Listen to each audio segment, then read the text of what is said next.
Good evening, residents of Litchfield, and welcome to the April 4th, 2018 school board meeting. I'd like to begin with the Pledge of Allegiance. I pledge allegiance to the flag of the United States of America and to the republic for which it stands, one nation, under God, indivisible, with liberty and justice for all.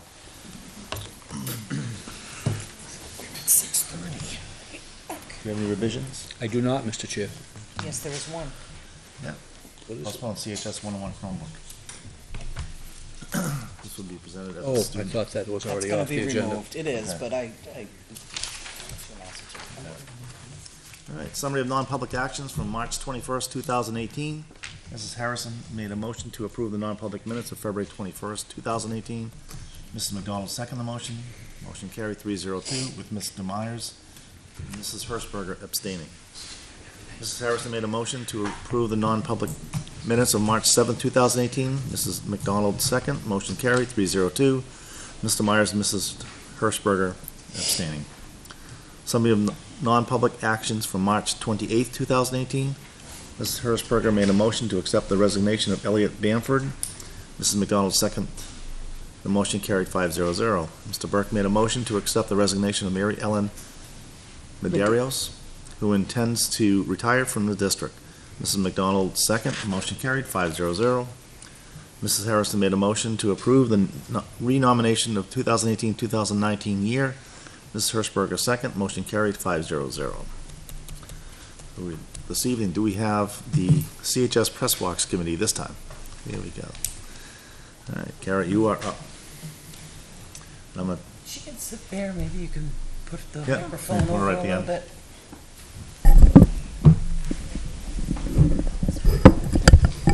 go. I like your boots. Okay, so thank you very much for your time tonight. So we had a couple of Just state- questions. can you I'm just state sorry. your name and your address, Oh, please? yes, my name is Kara Gannon, and I live at 42 Lance Ave, Litchfield. So the press box committee we are rolling along. We have about $10,000 raised so far.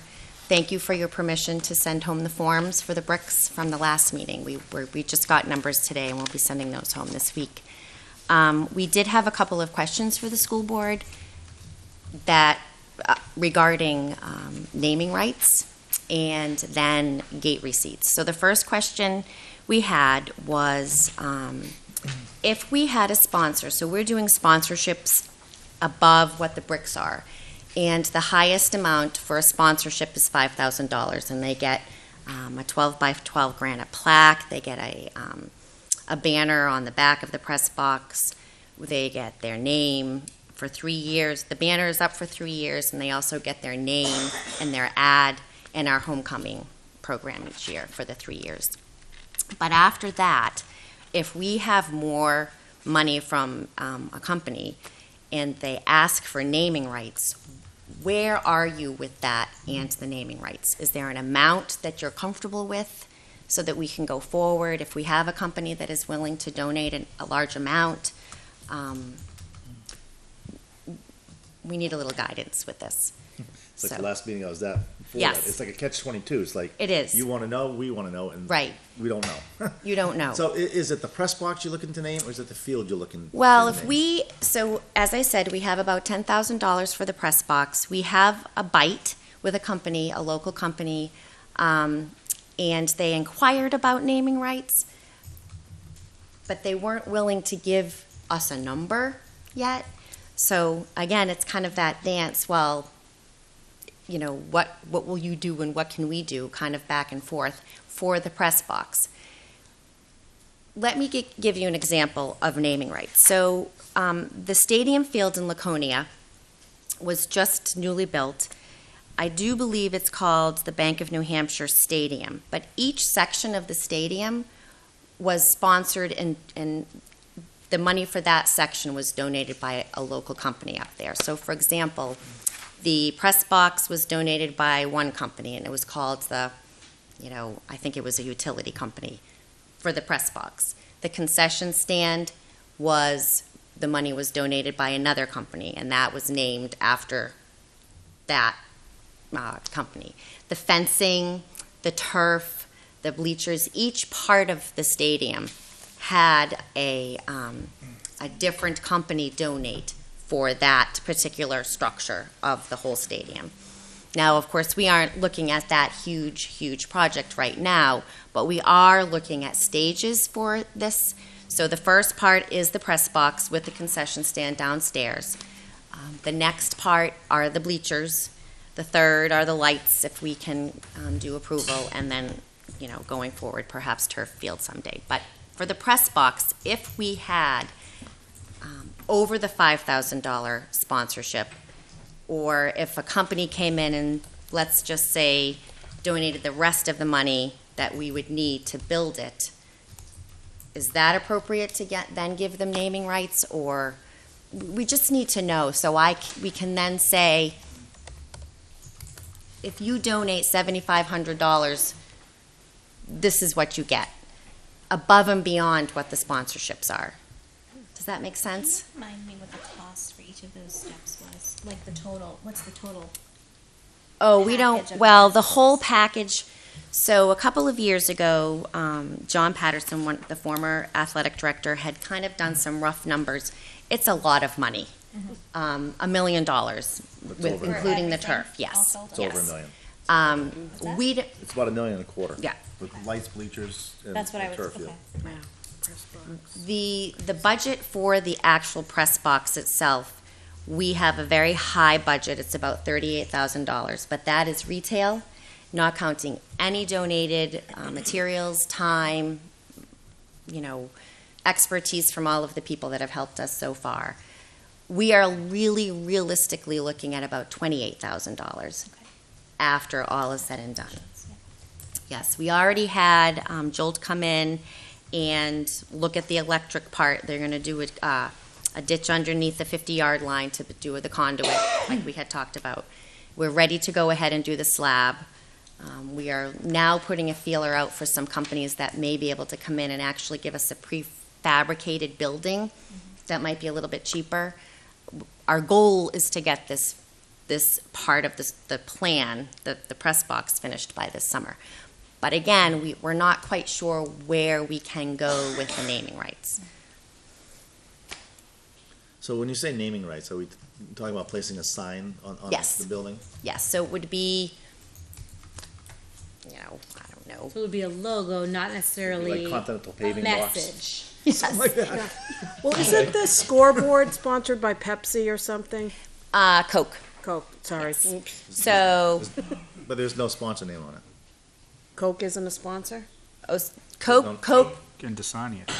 Coke Oh. and Dasani, yes, they are the ones that actually donated that, and there is a sign on it. But we That was just, an agreement to get it for free. right, right. Good agreement. We would love to be able to say to Continental or whomever, any company. Well, it's them or Romano's, so I guess it's Continental. Oh, hi Keith, we haven't Yes. wherever you are. Geez, I'm going to be in big trouble. But we would love to be able to say, yes, we can name it blah, blah, blah, blah, press box. It's just a sign. It really isn't anything above and beyond that, but we wanted to make sure that above the $5,000 sponsorship, if we go up, we wanted to make sure we were all on the same page before we went forward with this. So if they give $10,000, you want to be able to say, we'll name the press box after you. And what if someone gave 15,000? We give And how them- long is the naming right for? Forever. But our charge really is to decide, is this a direction we want to go or not, correct? I mean, all those logistics, I feel like you guys can handle, Well, no, because I mean, you're gonna have a name out there, for quite some time for a little bit of money. So it's something to But think it's a about. small If you structure. start- If you start thinking about like major, I know it's not a major league sport, but, arenas get millions and millions of dollars, for the naming right for a certain period of time. So if you're talking a press box, if they're not even paying for the whole press box yet, they're gonna call it, so, I don't know, so what number is good as far as from your end? That's why I'm here. I mean, you're selling plaques for $5,000, but yet someone wants to get the entire press box, you're talking about for $10,000. Perhaps. What our hope is that the bite that we had, they are just going to do it, the whole thing. Yeah. But it's that dance again where we can't say something for sure when we speak with them unless we have your permission. Do we have any other facilities or anything like that, district capital that is named the same way? Like this method? Yeah. Because I know it came up So this is kind of setting like a year. precedence. Pardon me? This is setting precedence. I think the only question, I'm 100% for it, would just be the question, and I don't know the whole story, wasn't there substantial repairs that needed to be done to the scoreboard a few years ago? It's Didn't we- completely replaced. Completely replaced. Yeah. Did Coke and Pepsi, or did Coke do that at the Yes. time? Okay, that's what I'm just wondering if they have naming rights and 10 years down the line, we need a $3,000 roof, and somebody does that impact? That'd be the only question I have. Well, that might go into my next question, actually. So the last time this was on the agenda, I did research for some other towns, and I think it was Bedford that I can't find the document right now. But basically, they came up with a kind of like an agreement that whoever the sponsor was had to agree to certain conditions, and one of them being like we have, that it is fully up to our right to determine whether or not the art is appropriate. It's up to it, like it'll be taken down in the summer. Like yours is slightly different. This was, I think, field signage that I saw. I didn't really see naming rights per se, but it did. It stated the cost, it stated the term, but it also stated, that conditions that we had to approve and once they agreed on it, Then it was all then set. it was fine. I don't foresee them really caring, really. You're just talking about a logo. You're not talking about Exactly. like, We are messaging of just an trying to ad. dangle a little bit of a Right. carrot that they actually brought up, but so that they'll pay for it. Right. Well, what if they gave $25,000 and that builds the whole thing? Then What they if should they be, gave $50,000? ooh, then we get bleachers. Well, I suggested at the meeting they give the 1.25. Right, well, Like I said to Rich, you might as well go big, just go for everything. well, Rich was cute the other day. He said, we just have to be very careful because either whomever these people are we're talking about are either going to say yay or get out of here. I think that they're invested in the community. Oh, they They absolutely are building, homes and whatever. But we have to be careful, and that would be the best case scenario. But right now, we would just like the press box to be And done. is the name facing the field or is it facing out? The name will be facing out. So when you walk in, the You'd see. back of the press box actually faces the parking lot. So the banners and the other plaques that we'll have up there will be on the back, and then they would have, it would just be, It's going to be the same spot where the temporary Basically. one is right now. Like the Londonderry oh, field no, under no, no, the no, no, no. high-tension wires? It's No, the going box to is be more. in the field, we call it the game field, because it's where football plays, soccer plays, not the track field. Lacrosse. So that's the lacrosse. The concession stand that was originally built over on the track field, it's just doesn't work for the game field, we call. Plus, we need, the scaffolding there is very dangerous, so we needed that whole second floor of the structure, so that's now where we are with that. So the fencing would move a little bit, and the bricks, actually, we have a local landscaper who's coming up with plans, and the bricks will come from the parking lot and kind of fan out by the parking lot and go towards the gate as a walkway. And the fencing will be moved a little bit, and then the press box will be right there. Brian, is it possible we could vote to have CAR approval to pursue it? We don't know what we're voting on.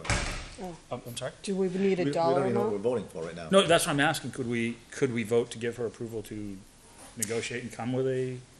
Well, Could don't we know. say- He's already negotiating. It's a question of whether or not we as a board are going to allow, I guess what I'm asking, could we vote like in the affirmative for her to pursue it to see what the actual final offer is. Yeah, if someone makes a motion, but I have to be able to give them an amount also, because their original question, it's kind of like going to the Wizard of Oz there. So, the person that I spoke with, that was a question that was asked. Would we be allowed to have naming rights? What would have to happen for us to have naming rights? And I think I was flabbergasted because they asked that, but then I couldn't answer them at all because then the curtain went up again. So, So if we require them to pay the full amount for the press box to have naming rights, this kind of makes sense to me. You know, if I buy something, I can put my name on it. But then we can use the other donations that you've gathered so far in other areas, like towards the bleachers and towards the next steps. that's a thought. So if we just said, if they fund the whole structure, they can get naming rights. That's Yes. fine. Okay. I like that. because my thought is it's a little Definitely. concerning that we're gonna sell a little plaque or something for $5,000, then you're gonna turn to them and say, give me 10,000. Right. But, And we'll give you a name. right. And that includes a concession stand underneath? Oh, yes, it's the whole Oh, structure. the whole So kit and caboodle? yes, the concession stand will be downstairs. Nice. 2/3 of the downstairs and then a little bit of storage. And then the second floor would be all of the cubicles for the coaches and, I guess my How much only does other everything concern cost? would be the donors for the, you know, those who've given, is it $5,000 for their 12 by 12 plaque? Where would that go if it's not on the press box? it has to go in the press box. Okay, right. And we would have to say to, Those, yes, that Donors. they would have to, it would still have to go up there. Okay. We have 3 sponsorships for $2,500, so we don't have any 5,000s yet. So you're saying only the 5,000s would also go in the back of the building? Is it, And what exactly would go up there? Just the person's Just a name? plaque, Is it a plaque? just a little plaque, just a 12 by 12 plaque. For each? So we have the $100 for the brick. I can't remember, I have it here, the exact breakdown, but the $2,500, they get a 12 by 12 granite paver that will go somehow in the pathway that goes into the field. And that's all we have. That's the largest amount that has been donated so far. What's the cost of the whole structure again? After all, about 28,000. After the donated materials, time, we have some people in town that are just so generous with their time. They've done plans. They've given so much time already, you know, talking with the building inspector, the fire department, I mean, just so. We originally were shooting at 38,000, but that was retail. Top of everything without taking into consideration donations, materials, supplies, things like that were donated. So if we made a motion that to accept naming rights for the concession, what do you call it? Press box, Press yes. box, as long as it covers the cost of the press box, is that kind of what you're looking for? It's all one unit. Concession and the. Yeah. Okay. The only thing I would say is that, you know, when I've seen things like this done at a college level, one of the things that's very clear is that the signage is going to be defined ahead of time, and it's going to be really nice signage.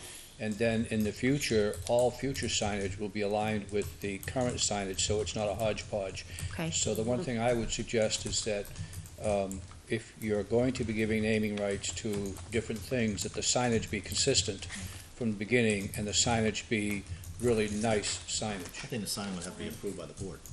And I think the board, yeah, but again, I would suggest that perhaps you approve a format for the signage, size of the signage based on the structure, and the material the signage would be made of. So, I mean, I think the signage is really critical, because I think it kind of makes or breaks things. Okay, If you have yep. really great-looking signage that's there, it's, you see it, but it adds value. And if it's kind of tacky, then it just Sure, detracts from right, everything. well, we would. And I don't think you'd be tacky, but I think whatever you do with this, whatever you do for this press box, I think will set the standard for whatever happens Okay. sequentially.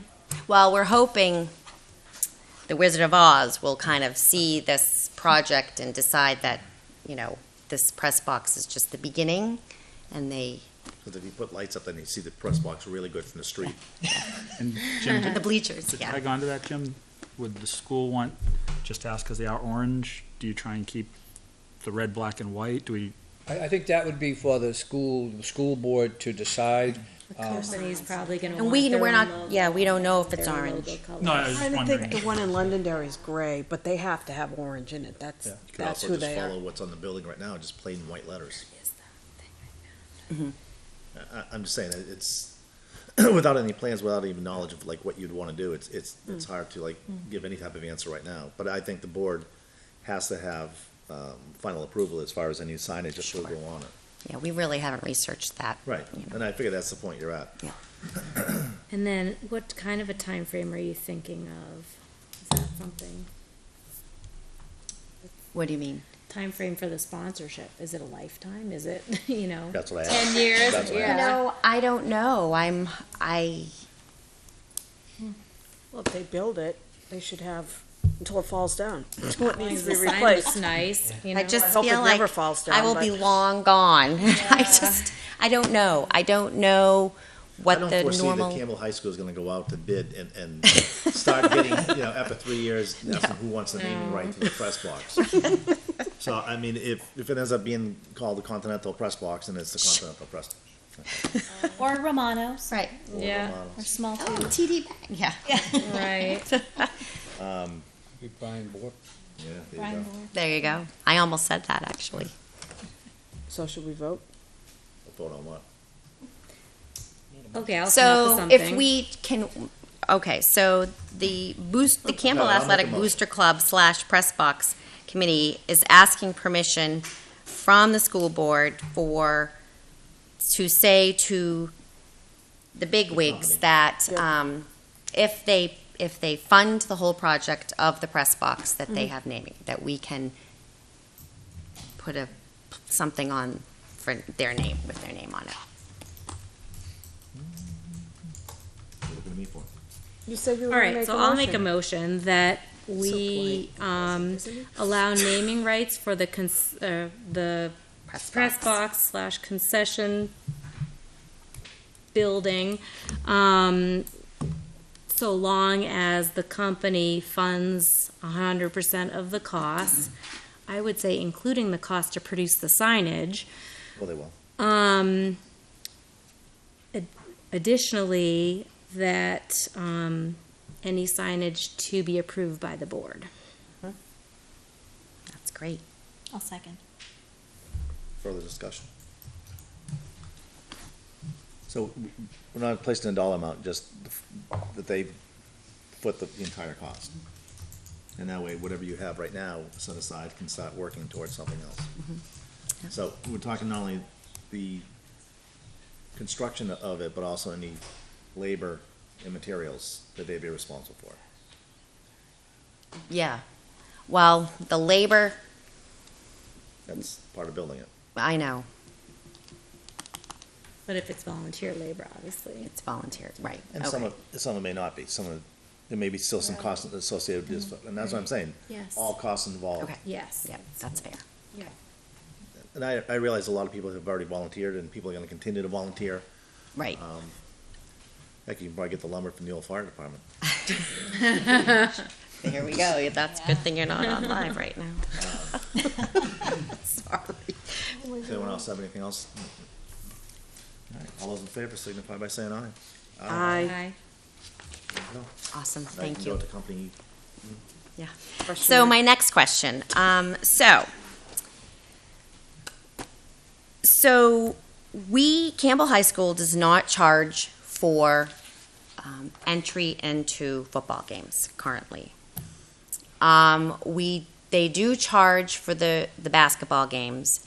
Most of that money, every once in a while, it might be a donated night, but most of the games, the home games, the money that is collected for, to go into the game, goes into a gate receipt fund. We have not collected for the football games. We have done some donation bin buckets again, but nothing for each game. The football games are very well attended. all of the other, I know when my son played, every other game that we went to, in any other town, they charged. We would like permission from the booster club, the Campbell Athletic Booster Club would like permission from the school board to charge an admission for a ticket to go to the home football games and collect that money to be used as part of our mission. So part of our mission is to update, beautify,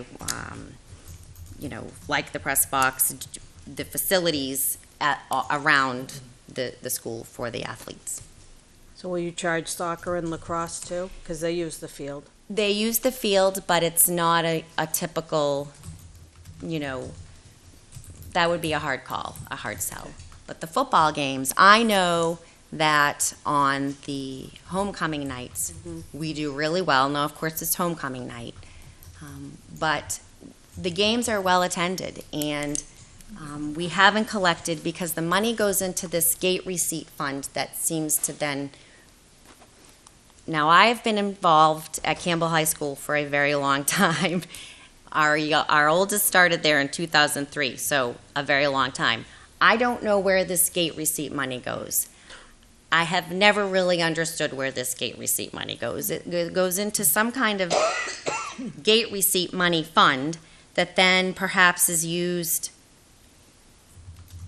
I don't know. So I can tell you that it's something we're looking into right now, especially Great. where the issue came up that we knew you were gonna ask as far as. Oh. receipts.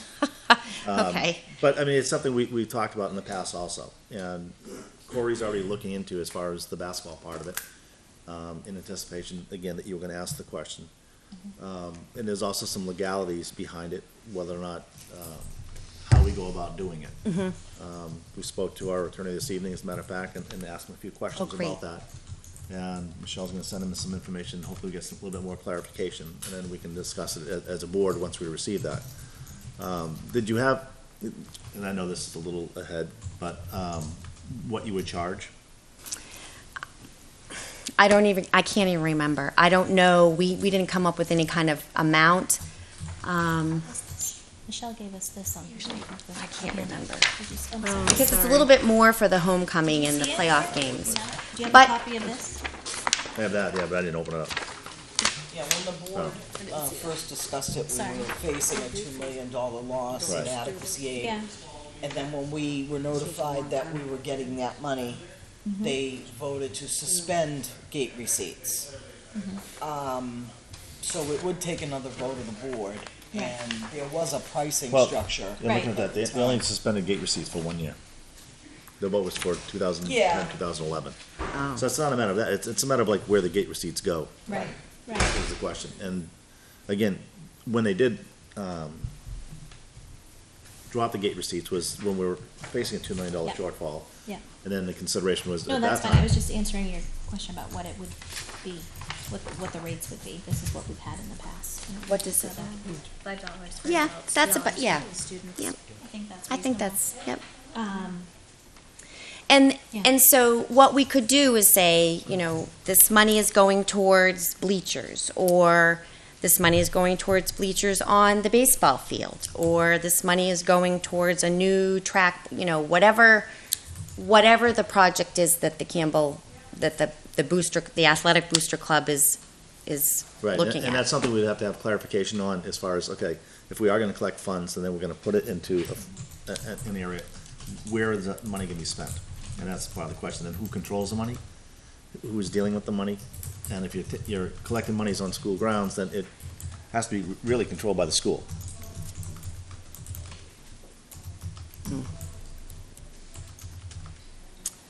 And with the expectation that the money's gonna be spent on that facility. Right. Exactly what you're talking about, but it's a matter of, so you collect the monies, then where does it go? That's the question.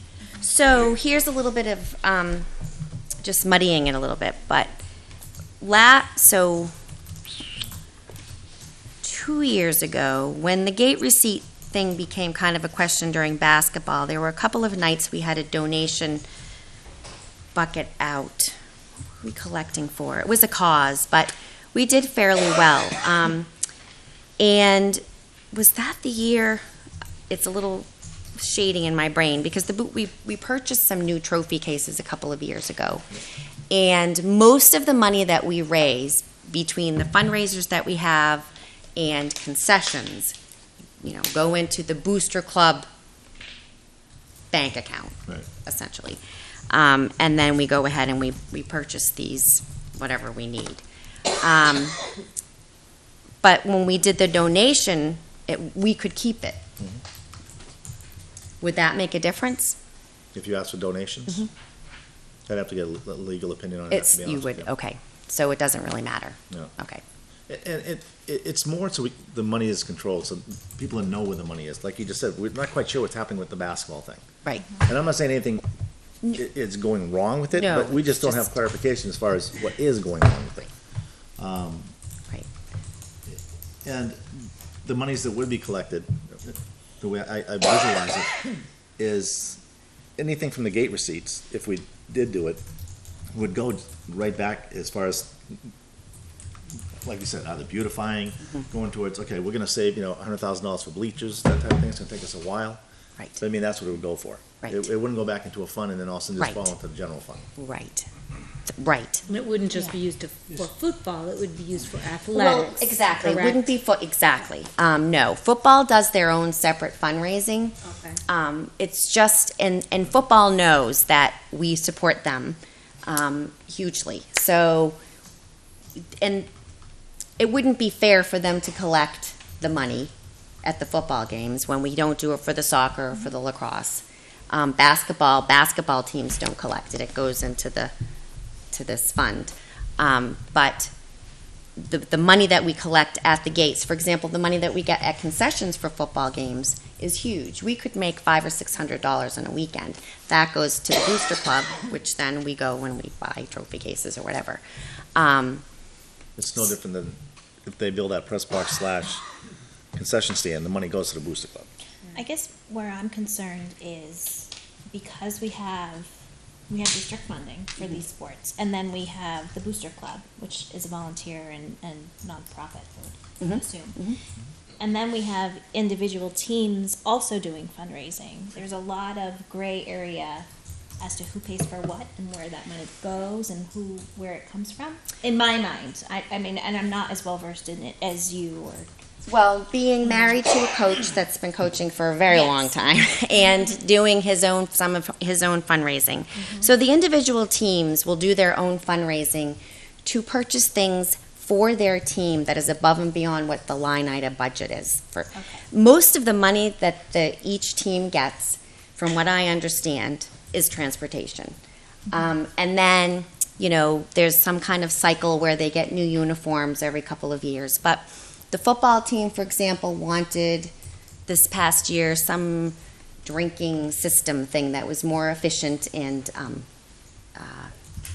not as germy. Sanitize. Yes, thank you. Okay.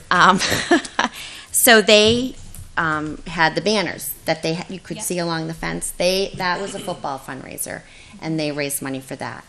I know that my husband has done a raffle in the past for an iPad that he collected money for, so that he could then buy an iPad to do huddle. Okay. Yeah. Well, like baseball, I think baseball just mentioned that The coupon cards. And they're looking for a pitching machine. Yes, Right. exactly. it's- So the it's things coupon like that. cards, It's things right, things that aren't in the budget, right. that if they did place them in the budget, if you saw like, $1,000 for a pitching machine, we'd probably say, nah, you don't need that, and we'd take it out. So that's where they do the fundraising. Okay. I just think that should be made clear.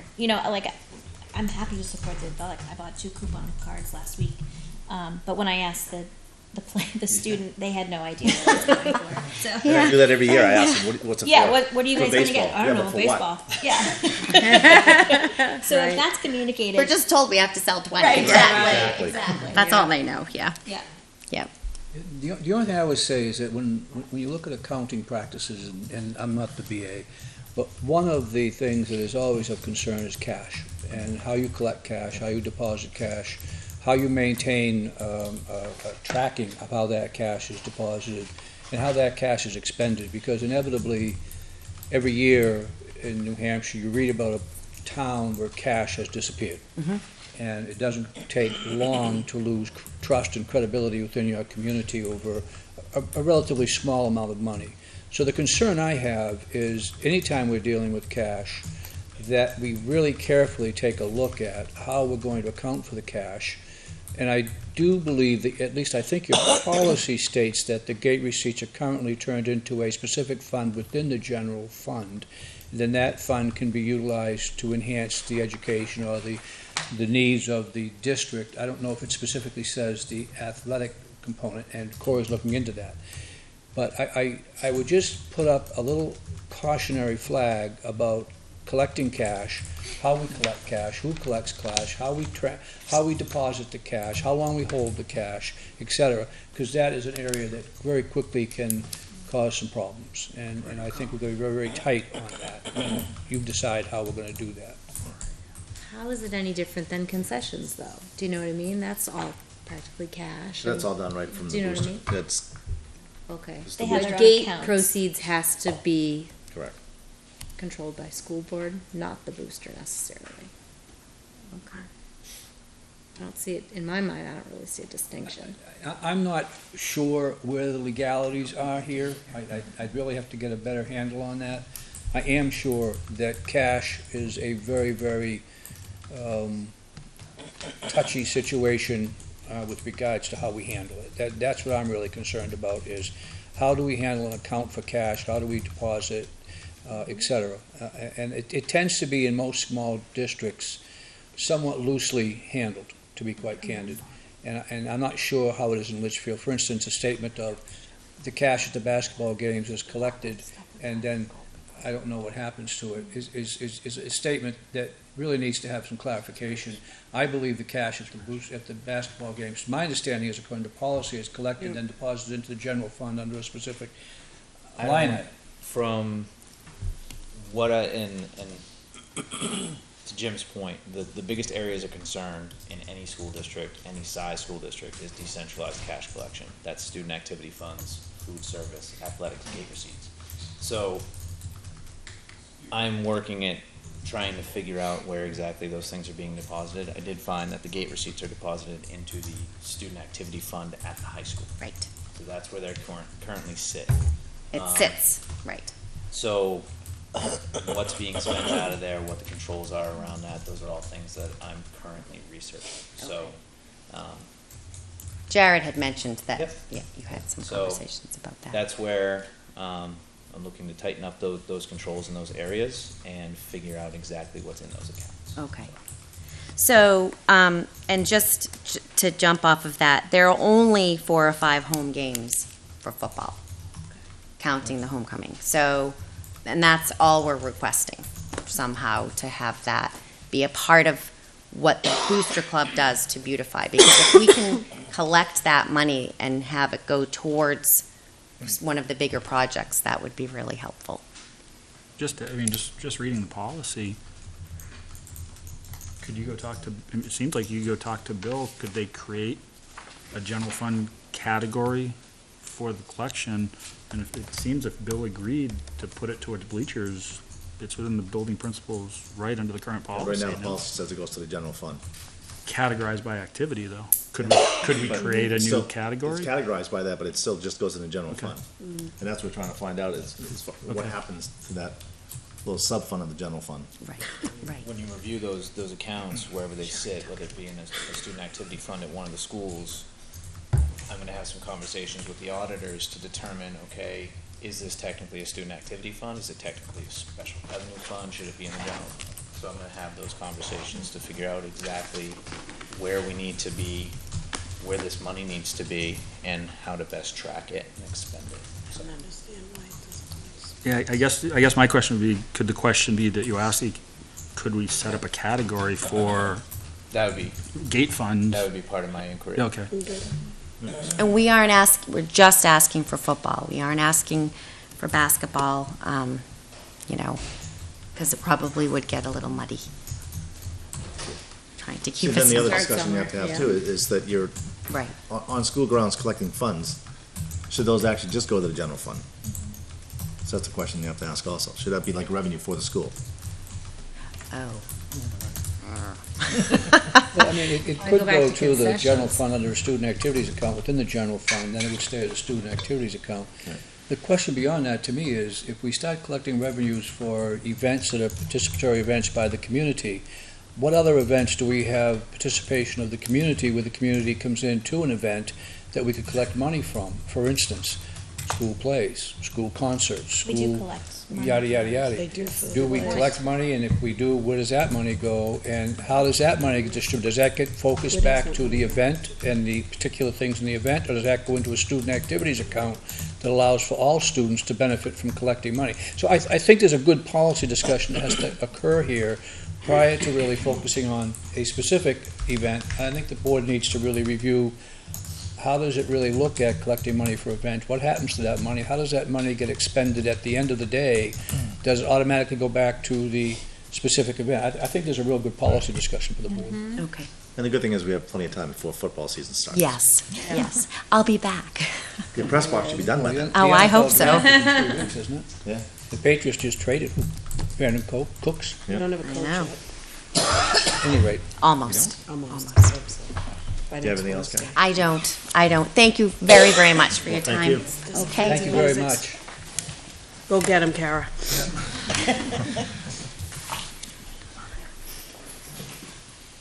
said they wanted to know how much. That'll bring us to correspondence. Sorry.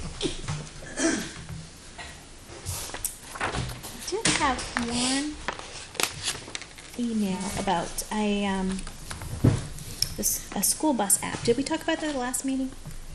No. Okay. Member of our community sent a letter to the board. Yes, we did. Kathleen Robichaux. Yes, about We talked about that, the per- GPS or about whatever looking on the into buses. a bus tracking app, so that when a bus is late, I they think Corey wasn't here though at the time. okay. And I think, Would you like me to, should I read it into the minutes, or? well, just simply, and I think I'd asked you this some time back, whether or not first student can equip their buses with a GPS tracker. So that parents are trying to find out information rather than after it's done.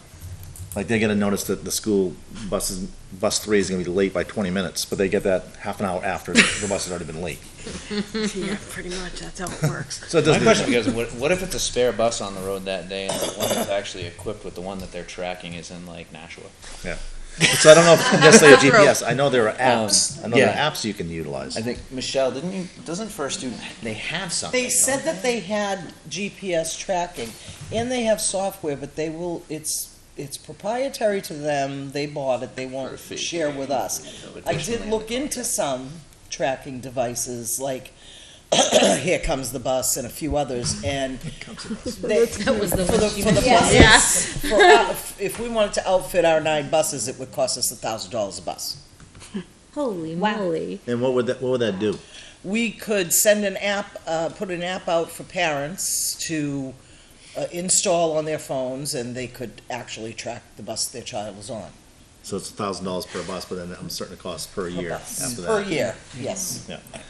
Yeah, I talked to the owner of a bus company, and he also indicated that you can do that. I thought his number was significantly higher than $1,000 a bus to be able to do that, and he asked why. I would pay for And that I app. said, well, so parents can see where the bus is at any given moment. And he went, oh my gosh. That's not exactly what he said, but it was somewhere along that line. But yes, you can do it.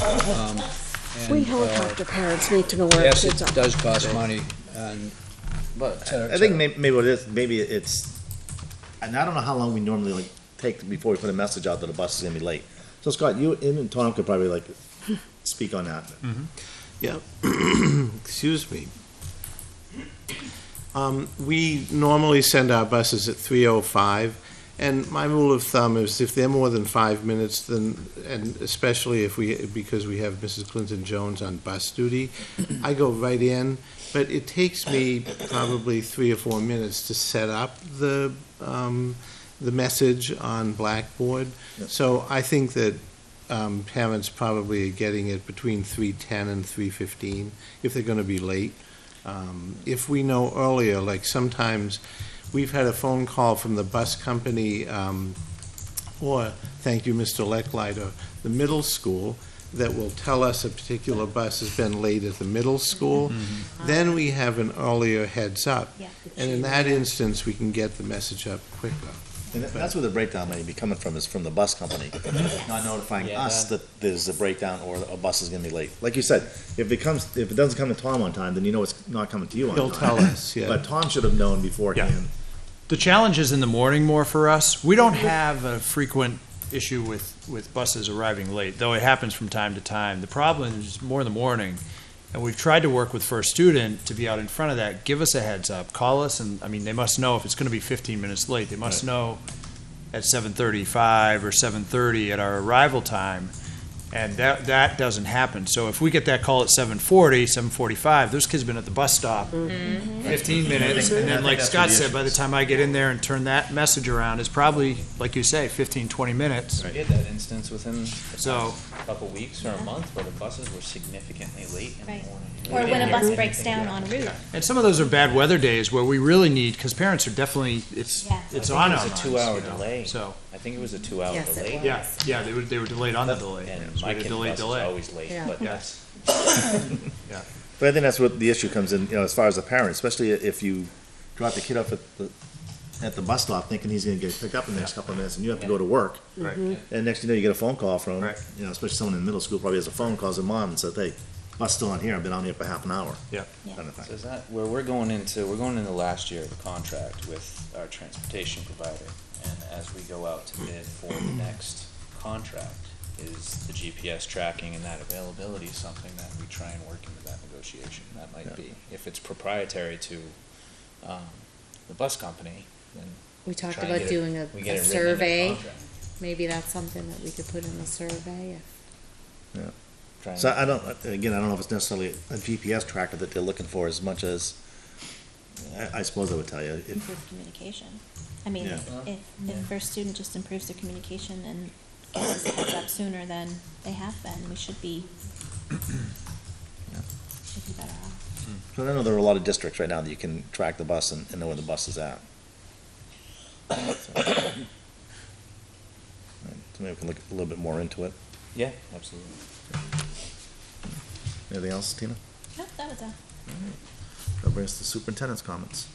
Thank you, Mr. Chair. Just a couple of things here. I presented you with a calendar for next year that you approved, and subsequent to that, I was informed, I realized that the 26th of September, we can't do the Alice training because that's the date that the middle school has a whole grade that goes to nature's classroom that week. So I would like to change the Alice training to September 19th, the week prior to the 26th, and the 19th has been confirmed from the company that they can do the training on the 19th. So the calendar would stay the same, except we would change the full-day professional development day from September 26th to September 19th. I mean, I have copies if you'd like, but I think that the change is pretty straightforward. So, That's the training done a week earlier, too. I think it's a good thing. The earlier we get the Alice training done, the better off we are. That means we would be in school for 2 weeks, get settled, then have the Alice training done for the year.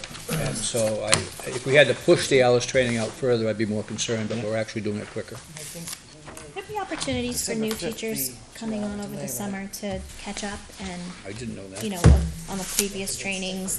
So part of the contract with the Training have to redo Institute it. is you have to redo the online certification, so that will have to go back out again, and everybody that's done it will Well, have to 13th we're gonna do have. it With again. this, It's a right? 3-year contract with that. 26 Okay. was originally March 13th we're Online gonna have cert and is the, Oh, well okay. within as the half, as the Yeah. delayed So all the new opening. She people that has come on will have to December. to be part of Do it. that. Yeah, December okay. 5th. That's what she has. But we're making accommodations for, like, subs and paras and everybody. I'll coordinate it the same as we did I thought it this was past gonna be year, making sure that the subs that are in with us recently.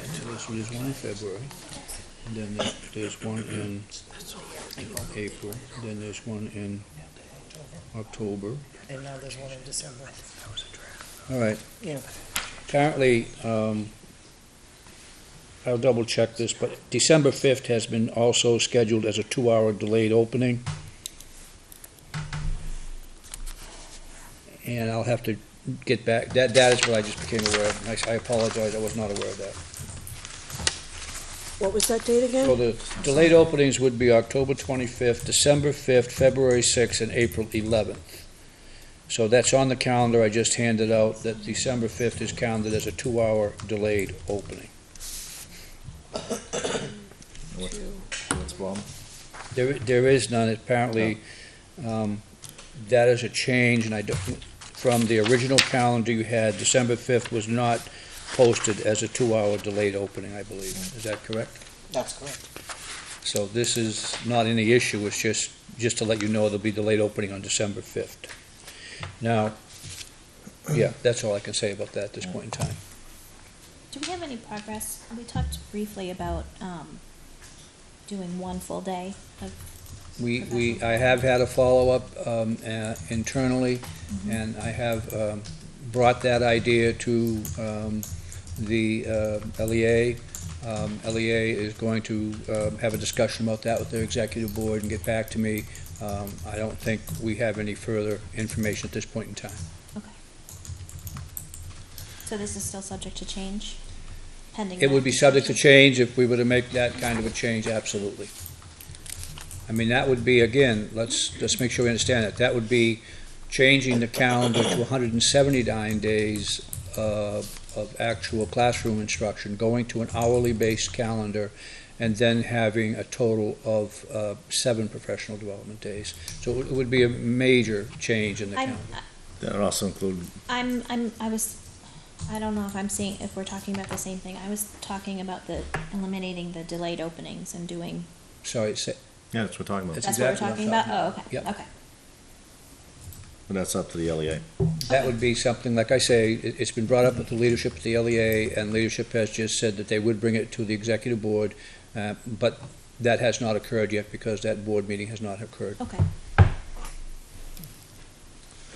I'll make a motion to accept the calendar for 2018, 2019 as presented. Further discussion? Hearing none, all those in favor signify by saying aye. Aye. Opposed? Abstained. 5-0-0. Thank you. Thank you. We, in going over the evaluation process, we realized that one of the documents that was in the professional education growth plan for evaluation was actually for observation. So we just want to make one change in the professional education growth plan, and that would be to eliminate the document that was originally in the evaluation, which was really about observation, and substitute the document that you have in front of you, which goes over the actual evaluation, which the recommendation of reemployed for annual contract, placed on continuing contract, continuing employment, et cetera. So it was just an oversight that we did in finalizing that professional evaluation and growth plan. And when we went back and looked at earlier documentation, this was the document that had been agreed upon.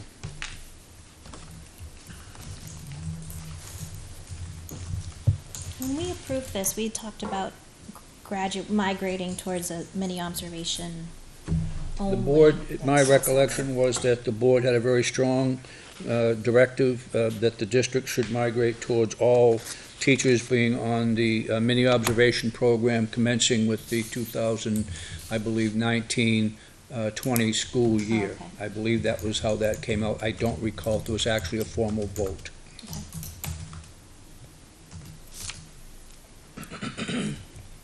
Does anybody else have any recollection that kind of parallels my recollection?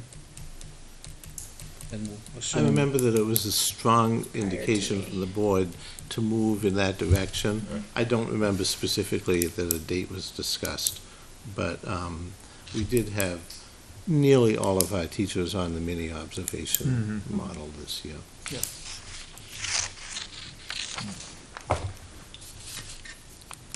So do we need a motion to, Where it is a policy, I think we need a motion for the board to accept it.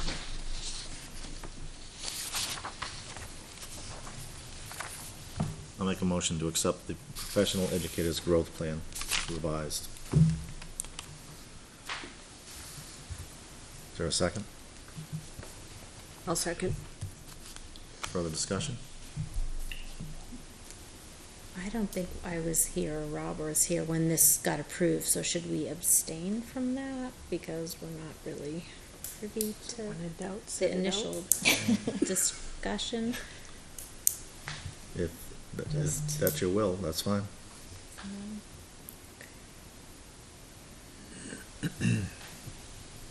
Is this something you'd like to go over and we can bring it back? No, not at all. I mean, it just seems like it's a, you know, like a technical thing, It is. you know, and I'm not for it or against it, but I wasn't there during the initial conversation, Jim, I had so. looked through it. Where were the changes? Or do you know, was it a small one or? Just those couple kind of bolded lines was were what was- there you that should- shouldn't Oh, have it's at been? the Is top. that- This was the memo we'll show you, the very beginning, first page of that document. Okay. The original evaluation was the one that had continuing contract, continuing Okay. employment, da-da-da-da. So I read through it the other day looking for. What I happened couldn't see was it. So this that's all was that changed. actually Okay. inadvertently put on the form, this part. Okay. And it should have been this part. Okay. That's all. Okay. So we have a Further motion. discussion? We have a motion and a second, yeah. No further discussion? All those in favor signify by saying aye. Aye. Aye. Opposed? Abstain. Did you vote yes? I voted Okay. yes. Yes. The school board meeting calendar for 2018-19, I believe you have this document. It's School board, yes. it's a proposed agenda. Certainly, it's the board's will to change this in any way they so choose, but this is just a document that was generated based on previous history of school board meetings. So it's just for your review, and certainly if you feel comfortable in accepting it, that's fine. If you think you need some time to review this, it hasn't really changed. It's still Wednesdays, the first and third Wednesday of the month, with some exceptions based on holidays and perhaps during negotiations, things like that. It's essentially the same calendar you have currently. In July and August is one meeting. And July and August is one meeting. That's the other big piece. And I certainly leave that to the will of the board. So my only question was having a meeting like 2 days after school starts in September, knowing that that first week of September is crazy busy, but then looking back at last year's calendars, many of like the school orientations are in week 2, so I really don't think moving that to week 2 is the solution. So my only question is, if we have a meeting that Wednesday, the 1st September, can we get the board materials at least a week in advance? Because I know so many people go out of town for Labor Day, Labor Day, including myself. Like, I'm not gonna have time to review anything on Friday, Saturday, Sunday, or Monday. You know, so if we could get the board materials like by Tuesday, Wednesday, the week before, then that's just my only I think request. Michelle sends it out as soon as she possibly can. There are different things that come up. I mean, we try to set the agenda as soon as possible, but this meeting typically always occurs at the beginning of the school, right after school starts. Yeah, I'm not proposing to change it, I'm Yep. just saying, Well, no, no, can we get the stuff earlier? If I might interject for a second, I was a little concerned about posting a meeting, putting a meeting on that date. I certainly would love to hear input from the board. Now that we know Alice training is gonna be on the 19th, it might make more The sense 12th and the 26th. to do the 12th and the 26th. So, if the board so chooses. This is not etched in stone, you can discuss this, we do not have to approve it this week. Is that when you have your open houses? That week?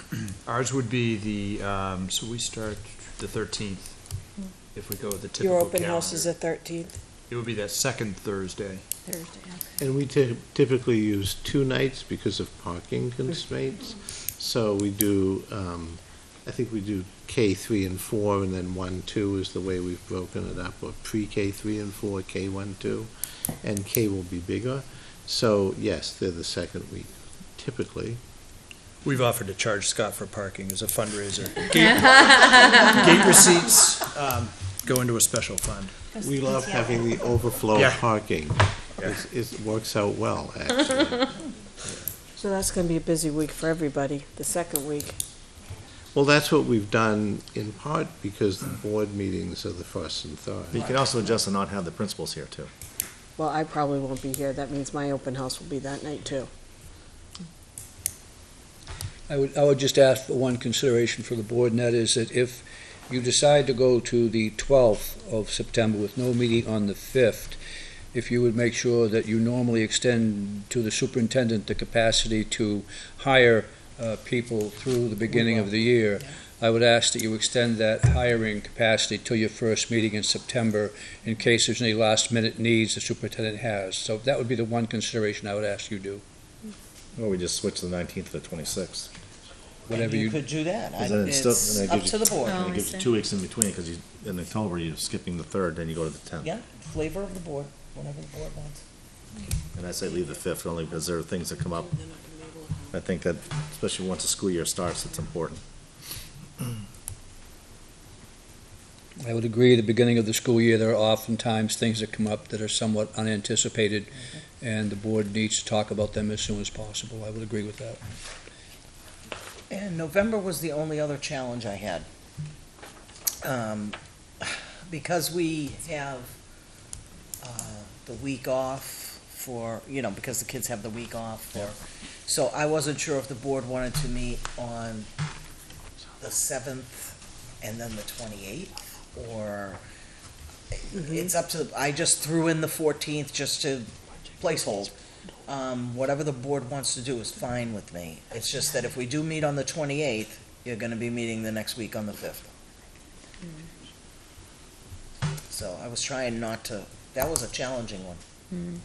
Michelle, I think somehow the colors got mixed up with the budget committee and no school. Otherwise, the Oh, budget. you know what it is? The budget committee ones are darker, Okay. a little darker, yeah. Those ones.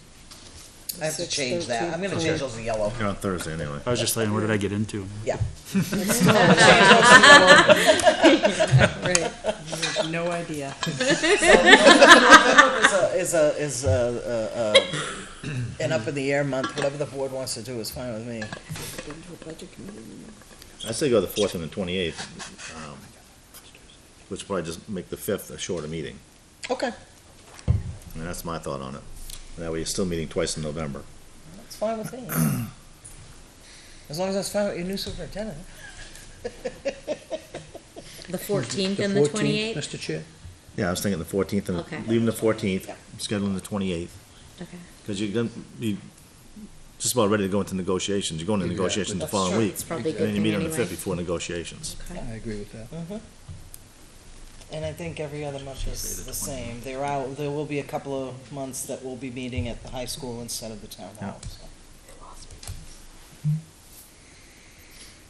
Does anybody have any questions? Or So any other September concerns? 19th, are we moving that to the 26th? Yeah. Okay. And it works out too, because then the I forgot Yeah. about the Alice training, and we'll just Yep. pick that one up. So Okay. keeping the 5th and the 26th. Keeping the 5th, yes. Okay. And then November, going 14 and 28th. Okay. All right. So if you want to just leave it and you can approve it at the next meeting, that would be fine. Just in case anybody has change of mind. you know. Yeah.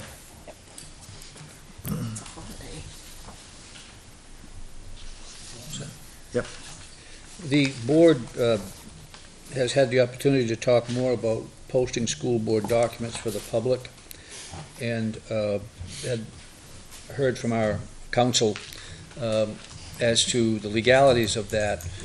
And I think, as the council stated, that really, when we post documents, is really up to the board, with the exception of documents that we can't post, documents that are referencing personnel or students or HIPAA protected or other kinds of legal protection. So Or any policy and draft.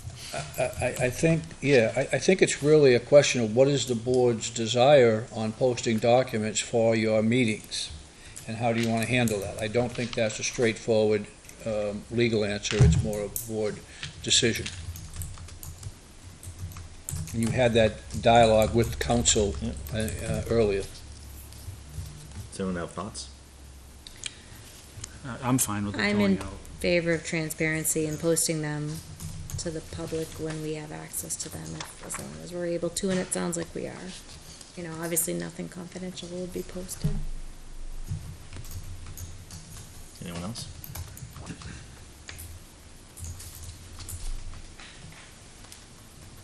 I don't have a problem with it. Do we Like I need to said, I make mean, a there's certain motion? things that won't be, there's certain things that won't be posted. Right. But, I mean, it gets posted afterwards, and like I said, maybe Right. it'll educate the person who wants to come to the meeting maybe a little bit more. Encourage And people to come, maybe. I try to post too on social media. I try on Monday. The past few meetings I haven't had a chance to, but I often include highlights like what what we're going to be discussing, what's on the table. So having the attachments available would just. And I think even the individuals that are in the audience here, live, I mean, I know myself, when I used to attend meetings, it's like, they would be discussing something, and you just stand there like blank, like, okay. Right. Yep. That's fine. So, my understanding is that the directive of the board is to post all possible documentation when we send out the information to the school board. We would post at the same time on the websites any documents that we are legally allowed to post. Mhm. Okay? Yeah. Got it. You need a motion or anything to approve that? I don't think so. We certainly understand that. It's just the direction of the board. I don't think it requires a motion. Okay. You have an enrollment report? We have the enrollment reports, and as I normally say, it's somewhat uneventful, so if you have a specific question about enrollments or enrollment report at a specific place, certainly we have two of the principals here right now, but I think they're somewhat uneventful, and it's not like we have a huge migration of students from point A to point B or anything like that.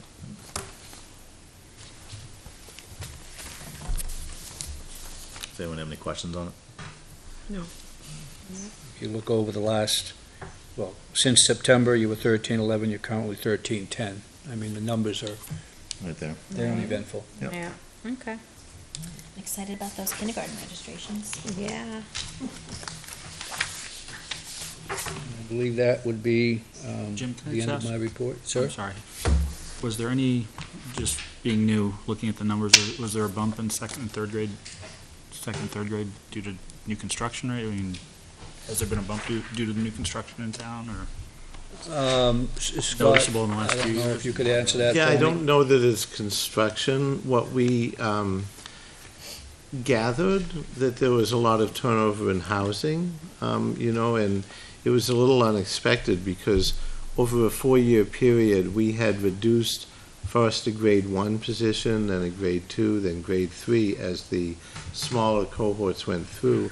But last year, in order to keep within the board guidelines of 20 students in grades K through 3 in each classroom, we had to add 2 teaching positions. So this year, the third graders, as they move to grade 4, we have different guidelines for grade 4, in that we can have 23. So we are anticipating having only 4 sections of grade 4 as opposed to 5 sections of grade 3. And the upcoming cohorts behind it don't seem bigger. I do believe in the NESDEC projections that next year, that is 1920, the grade 1 numbers are up above 80 again. Yeah, so, Interesting. and that will be the incoming full-day kindergarten cohort. Thank you, Scott. So I think our student reps are not here again this evening. That is correct, and I'm not exactly sure why that is true.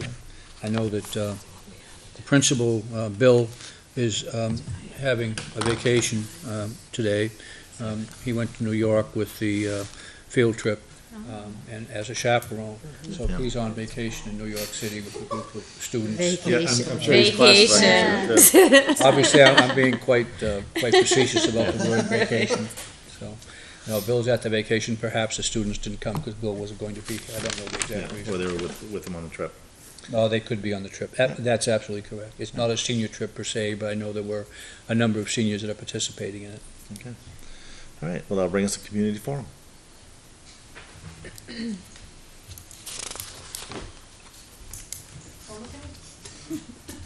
not looking at anyone in particular. I don't know where I should go. Over there. Hot seat. We have a seat right here. Thank you, as always, for letting me speak. Nathan Cooper, President of the Litchfield Education Association.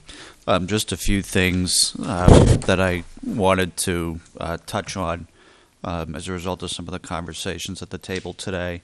One was in terms of the board policy or board practice and making sure that any documents that are publicly available are there.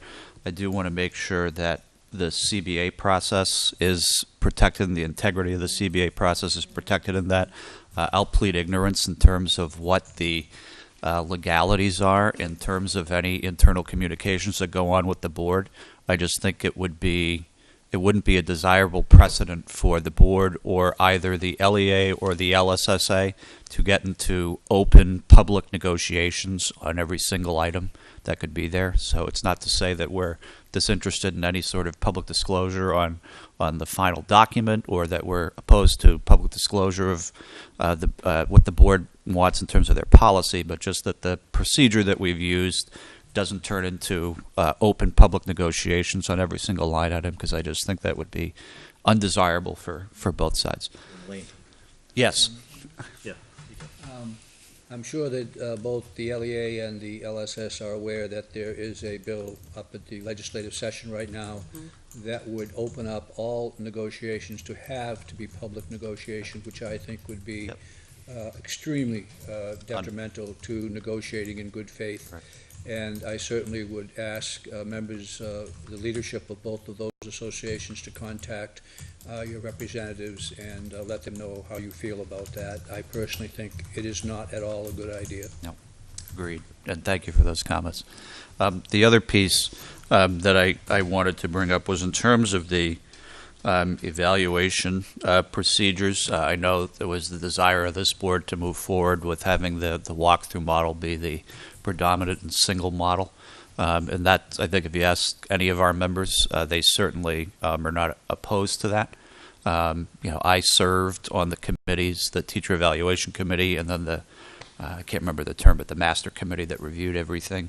I just wanted to speak and sort of put public pressure on both sides before we move forward with making that the single model, is to revisit the number of walkthroughs that are done on teachers.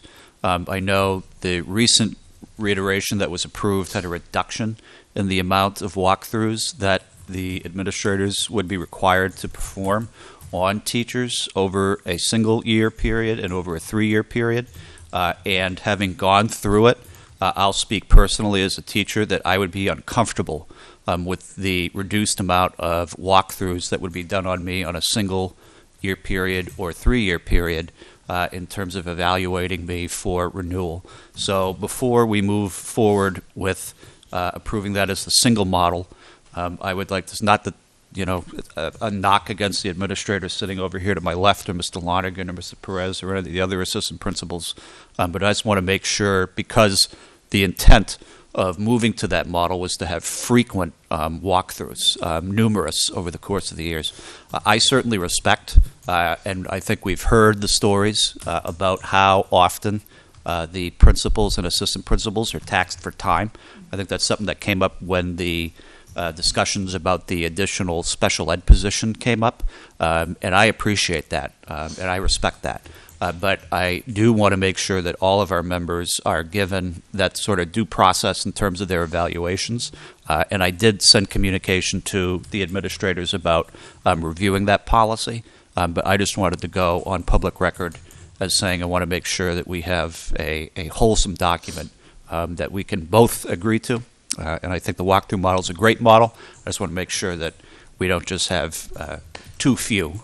If that's the case, I'd rather have the dog and pony show, as they call it, because there would be just more time in the classroom for me. So thank you very much. Anyone else? So bring us school board comments.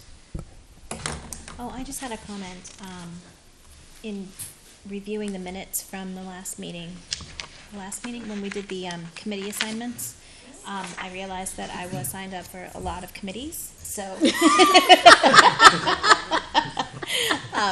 So Robert has, I spoke with Robert and he agreed to take over the wellness committee for me. And the other thing that, I kind of came up, with our discussion with legal earlier is that as, a member of the collective bargaining team, I do have a relative who works in the district as a teacher, and that I just wanted to disclose that and, see if the board considered that a conflict of interest, if I should recuse myself from that committee. I don't want to, but I would understand. I don't see it as a conflict. And as a matter of fact, Derek, who was on the negotiating committee in the past, his wife is employed by the school right. district. And he just abstained himself from any votes that fell into her category. Okay. And yours is your relationship was once removed. It's not Right, an immediate right. family. Right, It's right. a It doesn't affect in-law. me personally, except for, Thanksgiving and family dinner. All right, thank you. So I had one, and it came actually from an individual inquiring on, utilization of solar panels for power at our schools. I don't know if there's any studies out there that have been done or utilized, or school districts that have. And I don't know what kind of savings, but just to maybe take a look at. Something can definitely be reviewed. Yeah. I don't know of any schools off the top of my head, but it's definitely something I could research with. I would chime in. I did do a study about 5 years ago about migrating to, we at that time had an oil-based heating system, about migrating to alternatives from oil-based systems. And solar systems we did review, and we could not find a lot of data that would support solar systems, but certainly we could look into it again. Our ultimate, we focused on either some sort of methane, frozen, or propane system, or some kind of a wood chip, wood pellet kind of a system. Those were the two systems that it came down to. Oil was still viable, but with all of the changes in environmental requirements for oil storage, oil spillage, and everything like that, oil gets to be somewhat expensive in terms of the actual system you have to build, no more buried tanks, et cetera. But that's something we'd have to look at more detail. I think propane. The ones that came down to were either gas, propane, or methane, or some kind of a wood pellet, wood chip system. That's what it came down to as options. So are you referring to me? Because I actually, No, it wasn't you. oh, okay. Interlakes in Meredith, the school I actually graduated from, they, there's actually a YouTube video on it. They did a project with Honeywell to provide a clean, green solution for their buildings. So, That was solar? yes, I believe, yeah. it Corey, I was- just, over Easter, I was down, my brother-in-law's in Mendon, Mass. Yeah. And their school districts just put up, parking coverings that are solar over their parking lots. News I to don't- me.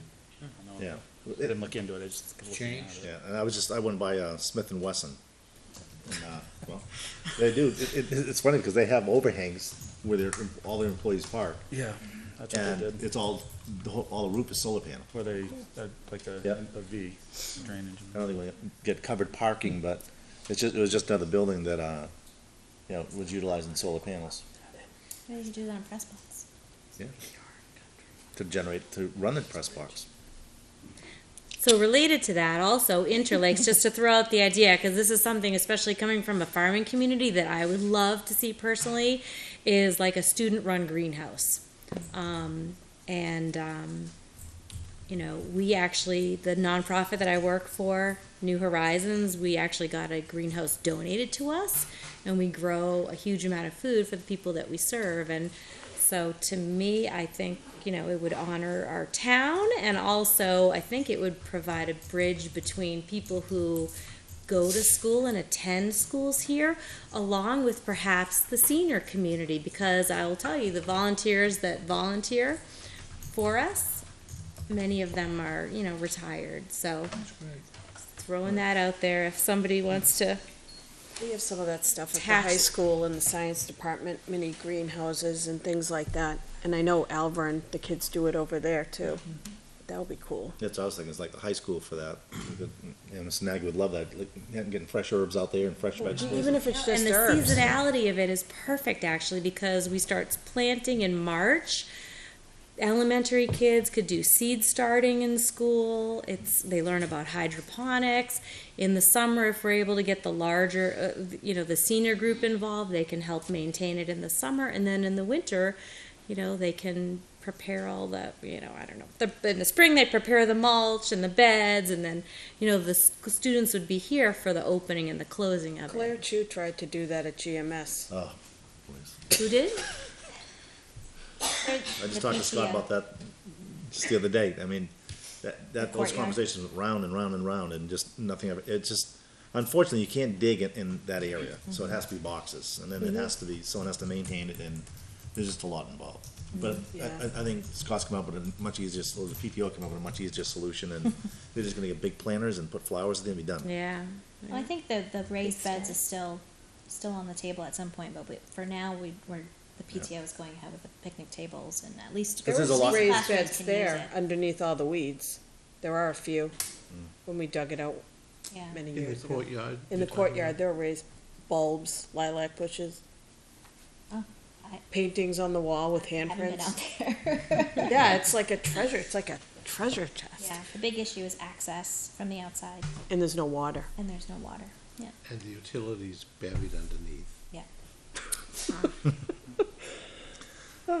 So, if I can just bring up another subject, because it was touched on before we went live, and that is going out Facebook Live. And one of the questions Michelle brought up is the people who do submit a question, does that then become part of the minutes? Or what happens question. to that information, and do they have to be answered? That's a good question. I just, I'm not certain who would take on the task of, if there's 75 questions that are thrown out there, who'd be answering the questions? And I think that's why we have a live meeting, that if people do have questions, they can come and ask the meeting. So I think it's something that we can probably discuss or think about, because I'm not certain what the advantage or disadvantages Of being live. of being, well, we're live now. Well, right. But I don't have cable. It's I not the have same as DirecTV. It's not the same as Facebook, yeah. How did it go at the budget committee? Do They you haven't hear had a meeting anything? yet. Planning committee. Planning committee, one of them had Facebook Yeah. Live already. It's I just haven't so watched it easy. yet. No. So could Selectmen we too? ask the question to our attorney, about, what Michelle's question? Yep. To try to get the answer to that, if that's, one of the potential We have a split hurdles. screen and Tina can And then answer the we'll- questions. Get her educated. I'm just not sure what the advantage and disadvantages Right. of going that route. Right. I'm always, go back to a quote, I think I said it last time. The school board has a public meeting, but it's not a meeting for the public to necessarily be a part of. I mean, it's in public, it's not with the public. So you have a meeting in public, but it's not a meeting with the public. I mean, in the sense that, again, it's a representative democracy, and you are representatives of your constituents. I'm concerned that if you went to a public meeting format, which is what we're saying, how would you deal with questions? Because you only have power, as our attorney has stated, when you meet as a school board. Otherwise, it's your opinion as an individual. So if you have a public meeting where you have 15 or 20 questions, you would have to respond, I think, to those questions in that public meeting. You couldn't respond to them individually. That's a good point. So, I mean, I think you have a meeting in public, and the public's invited, we post it, but it's not a public meeting, if you know what I mean, the difference there. Right. That would be And a, that's why I'd like to ask the something- attorney, yep, because you made a point previously, Brian, that we don't know that those people live in Litchfield. So maybe because they're not identifying them as such, maybe those comments don't have to be part of the meeting, Well, and that's part of it too. Like I can see it kind of, Facebook Live as kind of another channel. Like we're live on the cable channel. Maybe Facebook Live we consider another channel, and it's not open for discussion. It's just another way to broadcast our meetings. without engaging in comments and questions. You really think we need multiple venues to Well, broadcasting our I've meetings? heard we get the best ratings on the cable channel, but I don't get cable, so I don't know. Three of us don't have I mean, it is Yeah, another. we don't have cable. Yeah. I guess would it be possible to limit it to send questions to this address? and- Right, exactly. We're not checking comments or answering questions. If you have questions, email the board. Well, That's the one thing. honest. Oh, sorry. Go So ahead. I've seen other districts that do broadcast on Facebook Live, and there's a disclaimer from the company that's broadcasting it, be it Litchfield Cable or whatever it is, that basically says the school board is not monitoring these comments. Do not expect it in response. That This is a would- medium of that's it. broadcast, Yeah. not I think it's just how the cable committee is recording us, really. Like, so right now, I don't watch these on cable either. I go on YouTube Right, and I I do watch find them. them, So I do you it, know? yeah. Yeah. So really, instead of recording them and putting them on YouTube in that format, they would just do a Facebook Live. You know, I assume they wouldn't do both. So it would be basically So a I like video that posted on disclosure Facebook, idea. and then it would be up for people to watch. Yeah, so I think it's just a matter of asking that legal question, what happens to those questions or comments? I mean, because I don't even know if we would see them. I wouldn't. I mean, we're busy at our meetings. Theoretically. We certainly wouldn't see them like real time. And I don't know, I take it the selectmen probably have already had a meeting. I think they did. And I'm not sure if they were Facebook Live or not. Did you do a thumbs up? I did. I identified that I was there. But the selectmen had a meeting that was Facebook Live? Yeah. I didn't see anyone asking any questions either. Well, they're not Somebody as, was they're not watching. as cool as we are, so. I want hearts. I know, right? I'm gonna have my Lots of boys hearts and just. smiley faces. Oh, they're not even. So we'll find out as to whether or not it's just basically like YouTube out there, but live. Right, that's what I think. So that's, kind of how I view it. I mean, it's no different than being at home instead of typing a comment, making a comment. I realize that, but I just want to, you know, especially for Michelle who takes Right, notes, that's a and good point. I don't want to have one of the members or all of us have to start responding to their questions. Hopefully, if it's important enough, they'll contact the board and Yeah.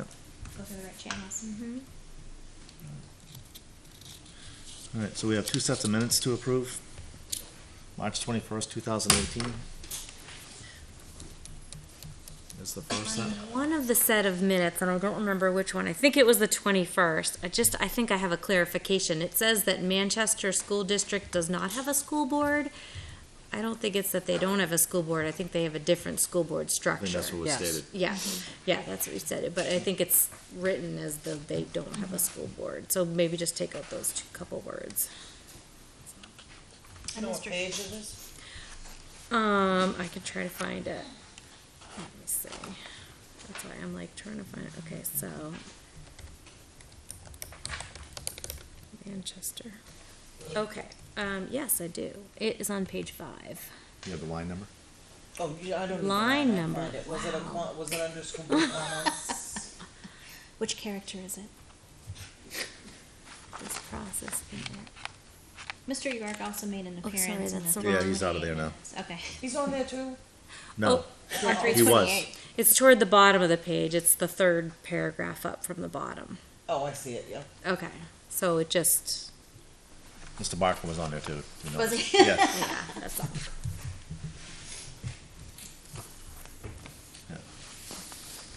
I gave those to Michelle on earlier tonight. Yes, I fixed those. So is there a motion?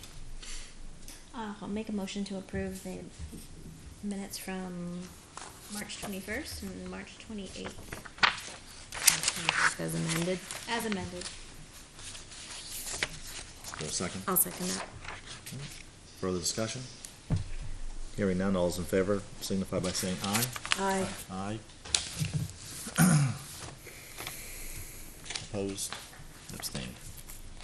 Then we have minutes from 328. I moved to, I think my you did motion both. was for. That was for yeah, both. Off the vote. Efficiency. That's right. We are busy. All right, where are we? That will bring us My spot here. Just dropping it down. Did you vote on that? Yes. Oh, okay. Yeah. Wow, I totally missed that one, didn't I? Well, she put them both together, the 21st and the 28th. Oh, okay. Like it. All right. So that brings us to Corey and the BA report. I know Corey has to leave, so. Yeah, I don't have anything too much. I'll have more financial stuff on the next meeting on the 18th. But I just wanted to give a notification that I had said the last meeting that we had received notification that the Department of Education had approved our security project at the elementary school. We received the official letter, so we're just waiting on the approval of the governor still. So I provided a copy of the letter that was telling us that it's moved to the governor. That's attached to here. We've started working on full-day kindergarten. You'll notice as you go through the manifest, the first payment to the modular vendor is going through tomorrow, being sent to them. Also looking to meeting with Dave Ross to go through all the different things that the contractors will have to do, and Scott has provided us with a list of materials and things to go through as well, so we'll be meeting on that stuff as we go forward. Year end is quickly coming. I've sent out an email to all 3 schools regarding deadlines in terms of thresholds of different purchase orders, so we're really starting to track the budget as we get towards the end of the year. I've started preliminary audit for the school district, and that's basically just getting all our funds in line so that when the auditors come in for preliminary audit work in June and July, turnaround time will be significantly quicker than we've seen in past years, and it will also help with getting the DOE 25 and the tax rate set when that time comes, so it'll just be more efficient in the summer. Other than that, as I said, the monthly financials, that update will come at the April 18th meeting, where I'll provide general fund to date and food service financials to date. Unless anyone has any questions of me. I actually have just 2 quick ones. I Yes, know sir. you're in a hurry, but, so I noticed the $83,000 charge Yep. for the building. So do we, in turn, just go to the town right now, and do they give us that money? So tomorrow I will submit, now that we've got the paid invoice, I'll submit a letter to the town, and they will reimburse us that payment out of the impact fees. Until it's depleted, and then Yep. we pick up the bill. Yep. And the other is, and maybe Scott can talk on this more, Representative Frank Byron sent out an email stating that the state had paid us for 3rd grade. I believe that's pending approval Okay. by the state, and then once that's approved by the state to refund to Litchfield, we'll bring that forward as a public hearing to accept it as unanticipated revenue. Are you aware what I'm talking about, Scott? No, I'm not. They underpaid it for 3rd grade, Yeah. did you say? It Hold was on. some portion of adequacy aid funding, I believe, that was underpaid, and I think it's cumulative over a couple of years. It's about $13,000 that is owed, so if this, whatever they're trying to get approval on, once that goes Oh, I through, have that'll be it paid here, back Brian. to us. Yeah, 3rd grade state aid. Yep. It's on a bill 539. From, So it's moving through the House to be approved by the Senate. The bill is to correct a failure of the state in terms of the amount of money towns should have received for 3rd grade reading aid. In looking over the financial of the bill, and then it gives total number of 3rd graders and how many they should have. Total 3rd graders was 87, total 3rd graders below proficiency was 40, total 3rd graders below proficiency not SPED ELL was 15. So it's just got something to do with the bill that they just underpaid us, but they should have for reading. So once that gets Okay. formal approval, that money will be sent back to us, probably as part of our adequacy aid payment. So I guess my question is, and Scott's not aware of this, but, so then what do? Do you take that money, go to the 4th grade and give them more reading? It's like, you've already missed it, it's like, I wonder what we do Yes, with that now. so I'm totally unaware of this. I Yeah. apologize for that. That's all right. But the money would never come directly to the school, as in my understanding. No, I know it wouldn't, but I guess I'm just like throwing it out there. It's like, Right. the state's giving us money for aid they should have given, but they didn't. Yeah. So now what do we do, for those children? And what They're year now was in- it? it was I mean, 16 Yeah. and 17, so some of them are now in 5th grade, Probably, yeah. right? Yeah, I'm not sure what this years is it covers. 17, 18. So it would be Give our the money to 4th the graders moving into 5th grade. Yeah. Yeah. But I don't know, that's an interesting question. Have to Yeah. research that a little bit and see what. It's kind of like one of those, okay, yeah, we messed up, so now you're giving us the money, what do we do with it? I know what I would do. All right, thank you, Corey. Thank you. And I just make sure we get Yep. 3 signatures on the manifest. At least 3. Yes, indeed. All right, so that'll bring us to our principal's report. And Mr. Thompson, you'll be up first. All right.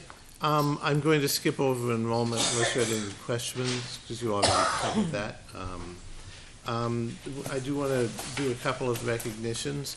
Each year, we get asked by the VFW to nominate an educator, and the language is who has made a significant contribution to the well-being of our community.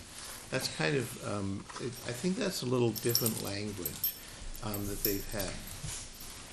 But for this year, I nominated our school counselor, Mrs. Robinson, because her contribution is the work she continually does in so many ways to support students, staff, and families around emotional health and well-being. Things like anxiety, the long-term effects of adverse childhood experiences, relationship, and social skills. I think if we look what impacts the whole community in the school, I think that what she contributes is a lot in that regard. And later you're going to be reminded that we have Lynn Lyons coming next week to the district, and she's specifically talking about anxiety as a social phenomenon affecting both parents and students and how it impacts education. So that's going to be on May 4th. We did, a few months ago, I received an email from Project Lead the Way. I think you're all aware and perhaps need an update that the district has invested quite a bit of money in bringing Project Lead the Way to the elementary school and the other schools as well. But for us, it's a school-wide program, and so they actually have a set of criteria, and they asked us to report on, and it includes basically widespread use of it, the percentage of students. The criteria are that we have at least 2 teachers designated as launch lead teachers, and the answer is yes. The board actually recognized Mrs. Cullen Kent and Mrs. Doucette last year for their work in that regard. Did we have a minimum of 2 modules in the school year? And we did at each grade level, although, as you recall, we had staggered training, so not all teachers, but at each grade level, we did have at least 2. And then I had to report on which modules were offered, whether we had at least 75% of the students participate, and we did at every grade level, and then what percentage. And it varies from the whole grade, well, it was actually varied from 96 to 100% in at least one unit. So the point was that we became the only school in the state, as far as I can tell from their website, who received the Distinguished School designation.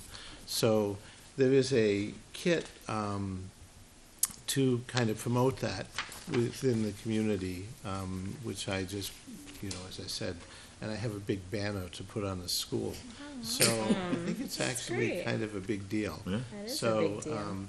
we know that we still have work to do, and we know that this is the first year when all the teachers are doing it more. Last year was kind of phased in, but it is, I think, significant, so, okay? Can I ask? Congratulations. Yeah, that's huge. It's impressive. This is for, I guess it's for both of you. Do we send pictures into the HLN? Because nothing ever seems to happen in Litchfield. Like, I'm reading all these wonderful things here, and I never see pictures. All I see is presentation of Mary and Hudson kids doing great things. You know what I mean? Do we have somebody who does, like, a promoter of us? I mean, that is awesome. All this, is. the Entrepreneur Day is awesome. Like, all that stuff should be, we all read the HLN. You might not admit it, but we all know you read the HLN.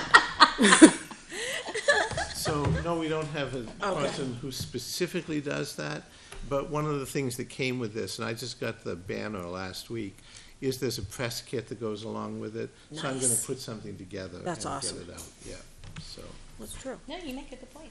I agree. okay. Liz, when you and I were with the PTO, I think we put a lot of stuff in the paper. I went in and took pictures. I know.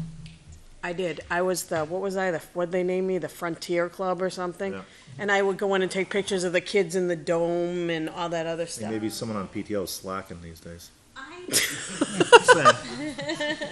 in 2 PTOs right now. So it was kind of a PTO. I thought a teacher a month did it. I thought that's the way it Well, was. different people did it, but I mean, a lot of Yeah. it came from the PTO. But you know what I mean? I think it's great press Well, for the I think schools. especially something like this, I mean, toot your It's- horn, you know, it's like, Yeah. put it out there. Definitely. Yeah. Sorry to go off Scott, I track. feel Scott. No, that's okay. Our Easter Bunny didn't even make the front page. I know. Yes, it did. Did it? We had an Easter bunny in the paper. Pretty sure. I think it was Hudson. If you Let's put send it this way, our school deliberative didn't send make it the to me, I'll paper. send it to MUR. That's true. I'd like to send it to MUR. If you want to send it to me, I know, but we didn't even make in the my paper. opinion, it's a statewide award. Yeah. They've always posted the happy things whenever I send They will. things in. They do. They do. I've talked to Len Lathrop a few times, and he's happy to have. Yeah, he published your letter and a picture. Yeah, right. All right, I'm just going to mention again, I talked about it last month, but Greg Tang Jr., we had as our math night this year instead of the math and literacy night. It was specifically focused on math. And there was a really very positive response from the staff, which I was anxious to see. Because when we bring somebody in, that's not always the case. Sometimes they like some of the ideas, but they really bought into this, I think, quite well. And so as a result, because we're trying to find PD opportunities that will, can be funded by grants, we actually have had 12 teachers signed up to go to a 2-day workshop in July. Wow. With Greg Tang in Boston. That's awesome. And a lot of the resources are currently free on the company's website. He did tell me that he's spent this year, this is Greg Tang Jr., it's a family business, developing new online resources, and they will be on a subscription basis beginning in the fall. Although some of them are free, some will continue to be. So Tournament of Readers, I mentioned that last week, but we did have our final round, and congratulations to the 2 teams who made it, the Epic Readers and the Super Readers. So that's always good. Mrs. LaPlante's class performed their annual play on the Oregon Trail, and the chorus sang at the national anthem at the Manchester Monarchs game at the SNU Arena on February 24th. And that was a parent participation kind of event. And we also had our annual Read Across America Week on the first week of March. I want to talk a bit about our school-wide committee. We call it our non-PBIS committee. It's very similar. It is very similar to PBIS, and I have worked with PBIS, so I know that's true. So our team has been working steadily, really, for 2 years, and we now have a kind of a thematic approach to school-wide behavior in that we use PAWS because we're the Tigers, and PAWS is an acronym that stands for Practice Responsibility, Act Respectfully, Work Together, and Stay Safe. So those 4 goals, if you will, we have developed a matrix for target behaviors in the cafeteria, bathrooms, hallways, assemblies, and on the bus. Our student council was actually participating. They made some videos of what those behaviors look like and don't look like in all those locations, which the kids thought were quite a hoot, especially the ones that they don't look like. So we also use target tickets as kind of a token economy to reinforce those things. I want to mention that Corey mentioned that we've been having meetings about kindergarten. The construction raised the question for us of where we would hold our pretty extensive summer program.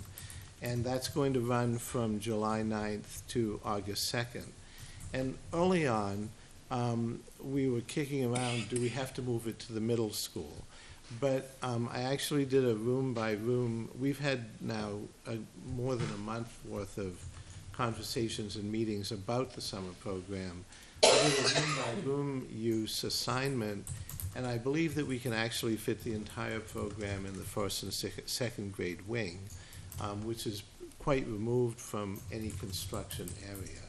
So rather than literally move entire classrooms of furniture for pre-K size students and K size students and all of that to the middle school, our intention is to house it in the first, second grade wing. Okay. The New Hampshire Historical Society presented Hands at Work here recently. I do want to mention that our emergency operation plan has come in handy twice recently. We had a lockdown event, as I'm sure you're aware, last Thursday. I was actually out of the building. I wanted to thank Mr. Lecklider for assisting. And I had permission to be out of the building. I just want to make that clear. And also Mrs. Clinton Jones for her quick response, and of course the police department in the lockdown situation. And then this week we had a shelter in place because of a medical emergency. It reminded me that when we met last summer across the buildings, the one, I forget what, the annex that we do not have in our district, an annex is things like what do you do in a lockdown, a procedure. We have a lockdown, we have scan in place, we have emergency evacuations. What we don't actually have is a secure campus. It's a pretty simple thing, but we have flip charts that are green and yellow across the district. But a secure campus is when you continue with education, but you just keep the students in the classroom. And when we developed those maybe 12 or 15 years ago, I don't think that was thought of. But it is actually what we did this week. We kept the students in the classroom, but I asked the teachers to keep education going on. So as we look to revising the plans annually for this year, we reaffirmed the need to have a secure campus annex. We have a number of other events coming up. I'm just going to mention a couple, and these are district-wide. I don't mean to hog the floor on that. But Lynn Lyons is speaking on Anxious Kids, Anxious Parents. That's at CHS this coming Monday. I wanted to mention that because we actually have a book group at GMS led by Lynn Ellis from the middle school, and it's looking at the book Fostering Resilient Learners, Trauma-Sensitive Classrooms. It's strategies for trauma-sensitive classrooms. So we have about 15 people from GMS who are working on that topic. Is Lynn Lyons for both kids and parents, or is that session really just for parents? That, I believe, is intended as a parent session. It's in the evening from 6 to 8 p.m. So Lynn Lyons spoke to the entire district staff on opening day and is not going to be in the schools that day. But then the other thing is Katie Greer is coming next week. And, you know, sometimes we think that social media is not such an issue at the elementary school, but I've been having discussions about this. I'm actually currently involved in a situation. I don't mean I'm involved. I mean the principal is involved. I'm trying to resolve a situation.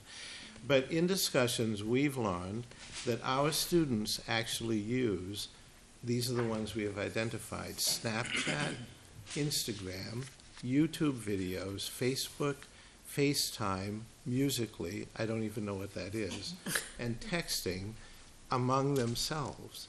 And that's really a surprising fact. So I think it's a really timely discussion. The other things I just want to mention is that state testing, the New Hampshire State Assessment, no longer SBAC, started up this week. Having our second Chromebook cart has really helped. We can now test in 3 classrooms at a time, so it's really shortened our window. The first year, when we did SBAC, we only had one location that we could actually test. No, we had two. But one was a classroom not set up. It was room 9. It was the only place we had a wireless signal. We're in much better shape, so it's going well. We've so far 6 classes have tested. We're doing ELA this month, and in May, we're going to be doing the math testing. So we're trying to spread it out for students as well. So the last thing is that Teacher Appreciation Week is coming up on May 7th. So that'll be right after our next board meeting, but it's in the works. We have a crackerjack committee, so. Good luck with Mrs. that. Harrison mentioned she's on a lot of committees. So that's At it. our PTO. Yeah. So, Scott, you touched on it. I just wanted to take 1 second and just commend and thank the Litchfield Police Department for their reaction to that lockdown. Yes, And it was really nice seeing them the next day visible at the school also. yes, it was wonderful. So, and like I mentioned to the superintendent, that I'm certain that it put a lot of people at that school at ease, that once again, their presence was there, so. It was one of my most loved tweets when I sent out a picture. It was. I mean, a lot of people really liked that, you know, Yeah. I could see that. That, it's interesting feedback, what you get from the Twitter thing, so. Just ask one of your kids, they can help you out. The number one is still the water bottle filler. That's still the number one positive response. So, People love water, they do. Clean water. clean water. Thank you for Thank you. adding to that. Does anyone else have anything for Mr. Thompson? Okay, I'll bring us to middle school and Mr. Leckletter. Okay, thank you. I'm going to start with, someone in the back here is going to not be happy that I'm going to do this, but today we dedicated at our staff meeting the new information screen that we have in the cafeteria, which runs much like the CHS entrance with announcements and things now that scroll through. And I had mentioned this at a prior board meeting that this was coming, and Jason Pelletier, Brennan Collins, and the IT department worked real hard over February break to get this up and running. It's been up and running now for a few weeks. It's exciting. We put a lot of pictures up there, recognitions, announcements, upcoming events. But I wanted to just quickly touch on the donation. It was donated by the family of Joyce Choate, who's a former teacher in our district, taught here for many years, and then was curriculum director also in our district. I just want to quickly read the dedication. Joyce Choate touched thousands of students' lives in her time here as teacher in Litchfield. Most of her years were spent teaching science, where she exhibited a love and passion for her content area. She truly cared about each child in her classroom and treated each one with respect and sensitivity. Joyce was ahead of her time as an integrator of technology and project-based learning. She was never afraid to take risks and try new things in her classroom. Joyce was a lifelong learner, always stretching herself, ultimately to a new position as our Litchfield curriculum director. Joyce also cherished her family. After retiring, it was not long before she moved away from the harsh New England winters to brighter days in Florida with her daughter. Of course, she could not stay away from school and students, volunteering and taking advantage of opportunities to keep herself fresh in schools down in Florida. We are proud to dedicate the information screen to Joyce Choate and are most thankful to the donor, unnamed, doesn't want to be named, for their donation in Joyce's memory. But we do have Ruth Cristino, just by chance here tonight, who is Joyce's niece. So I wanted to just recognize, again, Joyce's impact on our district, thank the family for the donation, and Ruth was also able to come to our staff meeting, the first part this afternoon, with the dedication. We have a little plaque with Joyce's name in memory of there in our cafeteria, and the information screen has been a great addition to the school. So we've put some tweets out on that. So again, thank you to the donor and to the family and to Joyce for all she did for our district. Just a few recognitions. We had our Entrepreneur Day a couple of weeks ago. This started out as just a very small 6th grade thing. I think Shark Tank kind of brought out some of the ideas here. But over the years, it's really grown into, it is still a 6th grade event in terms of a performance assessment in the 6th grade, but it's really grown into a school-wide event where the students are very proud to show off in an exhibit to the whole school what they have, what they've invented, what they've created. And when I say performance assessment, it really is the ultimate evidence of learning, where these students have created, they've used multiple sources, Pinterest is one, to get some ideas, but it really is just a great school community event. So I wanted to recognize the sixth grade team, Kathy Sidlow, but all of the staff for working together to make this a true showcase of learning in the school, and it was another real positive event. We had parents, families there that day, went really well. Also wanted to mention Lego Robotics. Typically in the middle school level, Lego Robotics is more of a fall season, but thanks to Robin Corbeil, our coach, she has now not only continued it through that season, but grown it through that season now into a spring season. They're going to a competition coming up in May. The total numbers have increased from 26 to 40, and female students, which we're very proud of, I don't know if Robin's still here, but very proud of, have doubled, more than doubled, over the last few months. So that's exciting. That continues to grow. I've talked about the momentum around Lego Robotics in our school, and just really proud of the work of our students, and Robin's plugging it over the last several months. The month of March, as you know, was art district, music on showcase and performing. We had our art on display at the gallery there at Campbell High School, and then we had the performances, both band and chorus. Just want to recognize all the amazing artwork that was on display there. Kathy Garabedian, our art teacher, and the district art teachers did a great job. And our band and chorus programs, again, were showcased at those performances, just phenomenal. Great job, Carolyn Lade, our director, and Nate Lammy, the choral director at the middle school. But all around, just a great week and celebration of the arts for our district. Spring sports have not been outside yet. We call them spring sports, but they're inside right now, baseball, softball, and track. They're going well. We're off to a good start, but obviously challenged by the fact that we're not on the fields yet. Hopefully in the next couple of weeks we can get them outside. And first games are going to be kind of moved around. Scheduling's always a challenge when the weather's like this, but we had a real good turnout for tryouts, and the teams are off and running. We also had our big event, our annual dodgeball tournament. We had over 100 students involved, and then it culminates in they have multiple rounds of this. It's kind of like the March Madness, and then get down to the Sweet 16, the Final Four, and then we have a big pep rally with the final games. And the kids, I mean, they're all excited, but the fifth graders, I mean, this is like the Super Bowl for these kids. It is unbelievable. Yep. They have shirts, matching shirts, and just the spirit is fantastic. We have parents that show up as spectators. We have kids that just show up as spectators. So, dodgeball, it's really, every year it gets bigger. And just want to thank the UA team. They do this. They dedicate a lot of time after school. And the T-shirts. There's a lot. We have the winner T-shirt framed at home. It's big. So I want to recognize again that event every year gets bigger, and the time that they invest in that is great. Mr. Thompson mentioned PBIS. We are PBI. We're not a non-PBI. We are actually PBIS. And so our theme, doing your best. You've heard that many times. But we do recognize students for, and I always tell them, it's not one big thing you've done. It's the small things you do every day to make the school culture a more positive place. So we recognized 38 students recently at a breakfast the student council puts on. Did a great job, very positive, and just want to recognize all those students. I did put their names in here. I'm not going to read them to you, but they are in the report.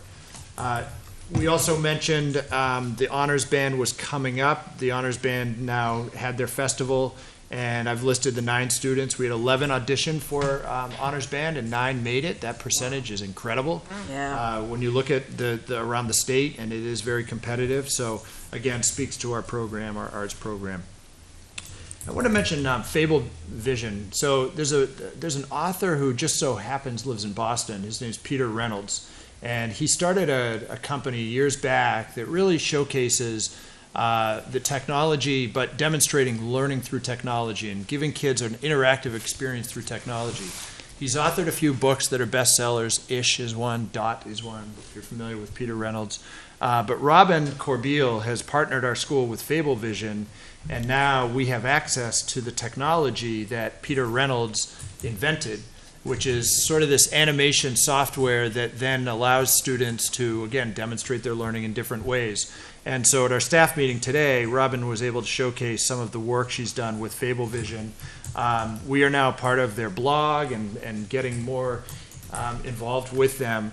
But it's a great contact. It's a great way to, as we integrate one-to-one and all of that, it's a great way for students to demonstrate their learning. So kids were very proud of the work they did. We had quite a few presentations through this staff meeting showcase today, but just a really neat thing. I'll keep you updated on where that goes, but I'd love to get Peter Reynolds into our school at some point. He's done a lot of amazing things for schools nationwide. On curriculum and assessment, Mr. Thompson mentioned the book study. Lynn did that book study at our school in the first half of the year, and now is doing the book study up there. Lynn does a lot of work around, well, she does a lot of things district-wide, but she's done a lot of work around resiliency, our theme this year, and that was very helpful doing that book study and continuing that conversation after the Lynn Lyons presentation in the fall. And then we are using, Scott mentioned the digital citizenship assemblies coming up, and we are doing, our PBIS program, we put each theme into a quarter. So the B in best is first quarter, the E is second quarter, the S where we really focus on one area is showing respect, and that tied in really well with digital citizenship, and that's what we're putting our focus on. So we have some activities. We spread that out so the teachers all have a role in this, and we're going to do some follow-up conversations with students and activities at each grade level with the digital citizenship theme. Obviously, at the middle school, it becomes extremely relevant. We have not surveyed which apps. I can't even imagine how many apps are out there for middle school kids and social media. But it is both a challenge. It is always a challenge in teaching the correct way to use technology, but also it's a great tool. And so it's both sides of that at the middle level. And so as we talk about one-to-one next year, our emphasis with the staff has been that, yes, this is a great tool, but it is a tool, it's a means to an end. And really, we want our focus to be on that it's not just a word processor or a Google search engine. It really is a way for kids to demonstrate their learnings and understandings. And so we're trying to provide a toolbox for the staff so that they have multiple tools that are customized for them. It's not a one-size-fits-all. It's not this app is required for every classroom.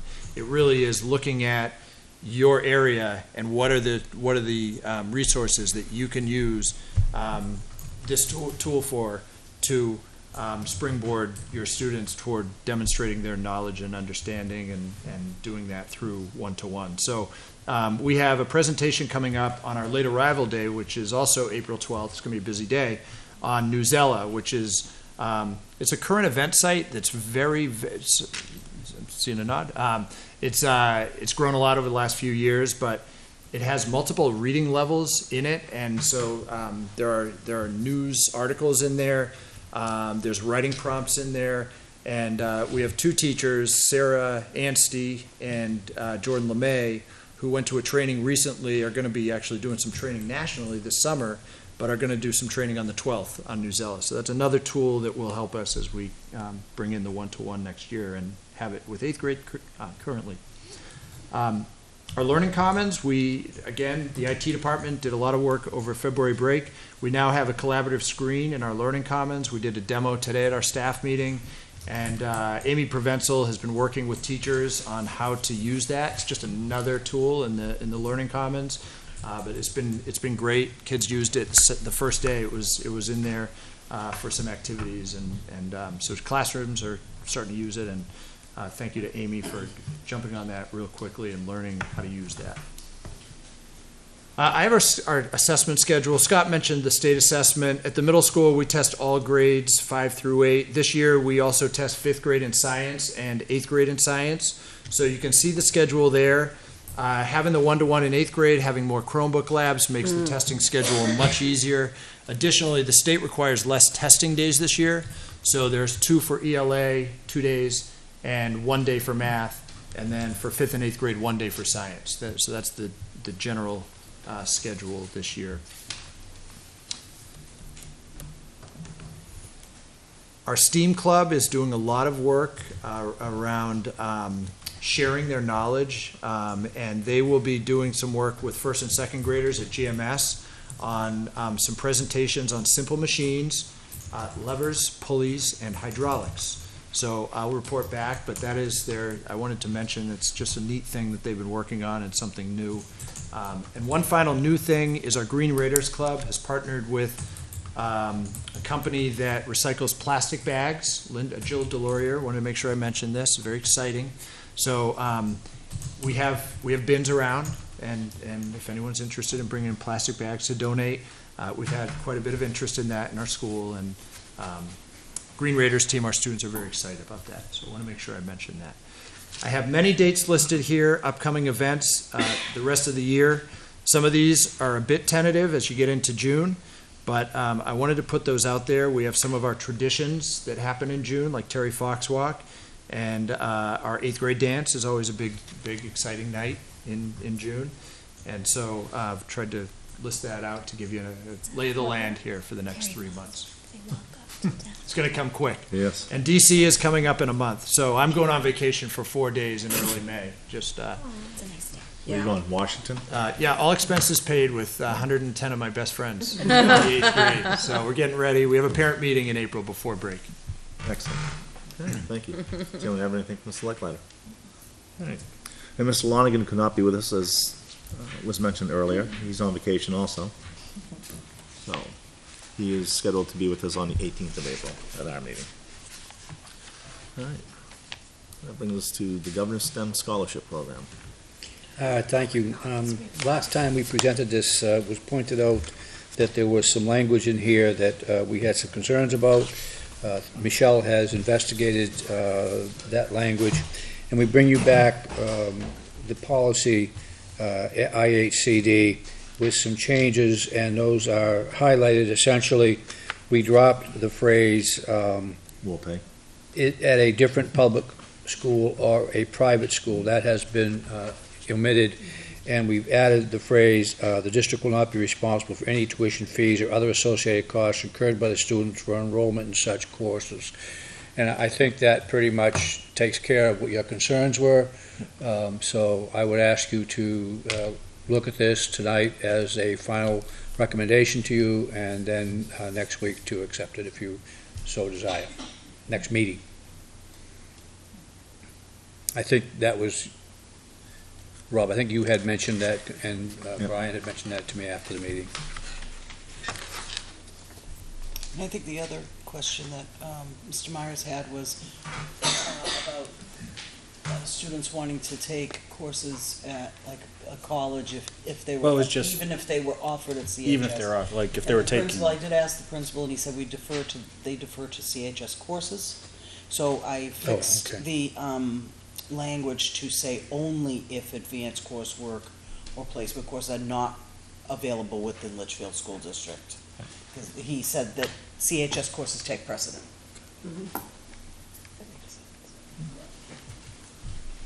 Anyone have any questions?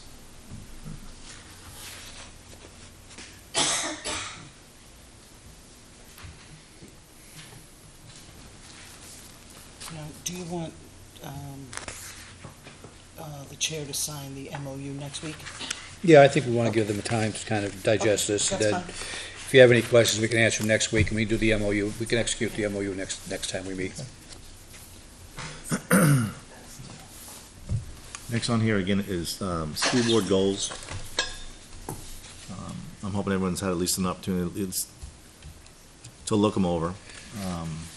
Again, it's just put in as a placeholder. If anyone has any discussion they want to take place right now, we can, but I think, a longer discussion as far as setting goals would be done, like, we have more time when the principals aren't here, but if anyone had anything right now they want to just bounce off, feel free. I just have a question about kind of the structure of the goals. The document itself says it's 3 years, 2016 to 2018, but it's the 2 prior years that are in there, I think, for history, and you can see where the progress is going, but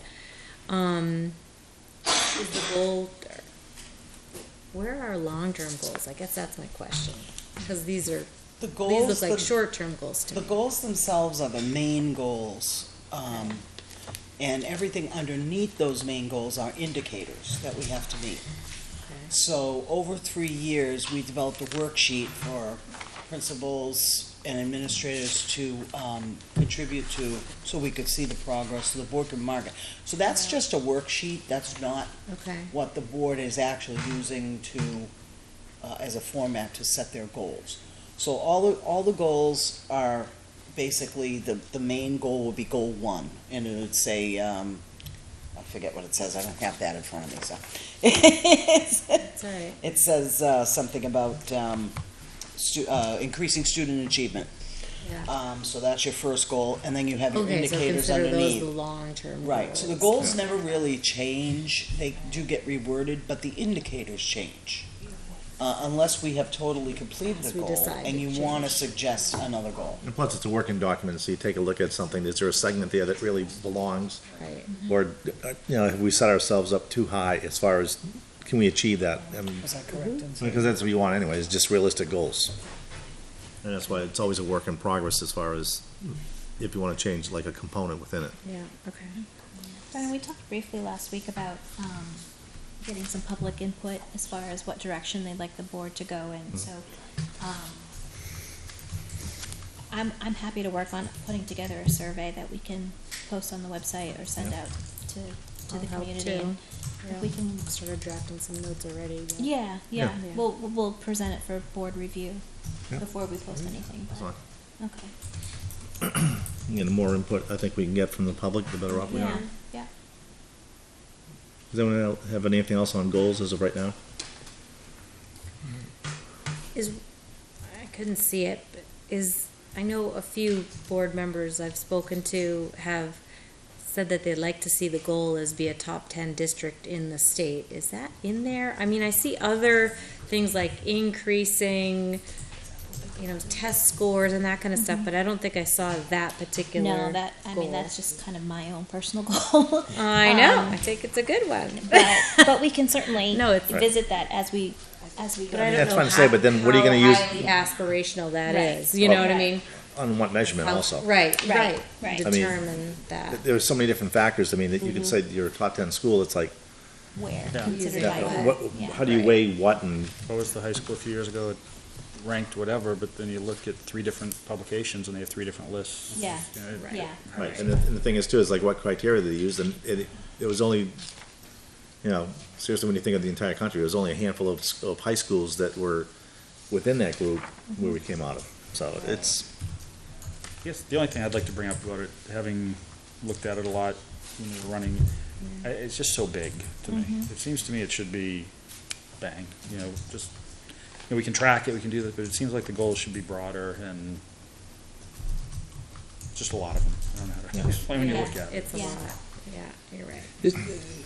There's goals which tend to be big chunks, and there's, if you call them activities, or you could call them whatever you want, but I think goals are broad brushes, and I think the challenge is to take a broad brush goal and put it into what you would call a dashboard, a single page where the goals are expressed. And I think what that will require is the board to really focus on 10 or 12 quantifiable or measurable kinds of goals. They don't necessarily have to be metric, they could be otherwise, could be surveys and things, as opposed to the number of activities we have here. And I certainly would encourage that kind of a dialogue, but if you want to track these on a month-to-month basis, I think you really have to go to a dashboard model, which would require you really reduce it down to what you think are the really essential pieces you want to measure.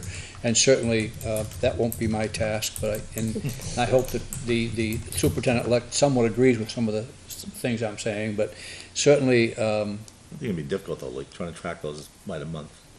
well, it is difficult in some respects because there's so many things that are going on. What are the goals of public schools? How do you compare favorably? You want to be a top 10, what, financial support top 10? Academic outcomes top 10, schools you go to top 10. What do you mean by top 10? I mean, it's all over the place in terms of what you want. I mean, that's this board's decisions to make. I think you can make those decisions, and if you say you want to be a top 10 district, define what it is, and then what are the 10 most important things to be a top 10. Maybe something along those lines might work for you. I mean, we took the goals that had existed prior to my coming on board my first summer. And what we did was we looked at those goals, and then over the course of, I would say, 4 or 5 months, we took the goals that had existed previously and we tried to review them and see where they were still applicable. And to be honest with you, I think the vast majority of goals that had existed previous were incorporated into ongoing goals. So they've been goals for 6 years. And I think the question is, to what extent do you want to take a look at it from a fresh view, and how do you want to reframe these? So I think that's a task that'll start. Do your survey of the community and take a look at that, and then take a look at what Mike is going to bring to the table in terms of his perspective on this, and share that with you, and then maybe over the summer do a little bit more work so that by next fall you've actually got a little bit better, a more comfortable set of goals for this particular board. That'd be my recommendation. I mean, certainly what Brian's saying, think about them now, gather your data now, but really, define and respond between perhaps July, August, September, so that you have your goals defined by the fall. All right. So that'll bring us, I know the manifests haven't been signed yet. Tara, if you want to sign that. So brings us to public input. With none, we're going to be going into a non-public session. RSA 91-A:311. The dismissal, promotion, or compensation of any public employee, or the disciplining of such employee, with the investigation of the charges against him, unless the employee affected, 1, has a right to a meeting, and 2, the request that the meeting be open, in which case the request shall be granted. B, the hiring of any person as a public employee, matters which if discussed in public would likely affect adversely the reputation of any person other than a member of the body of the agency itself, unless such person requests an open meeting. Liz?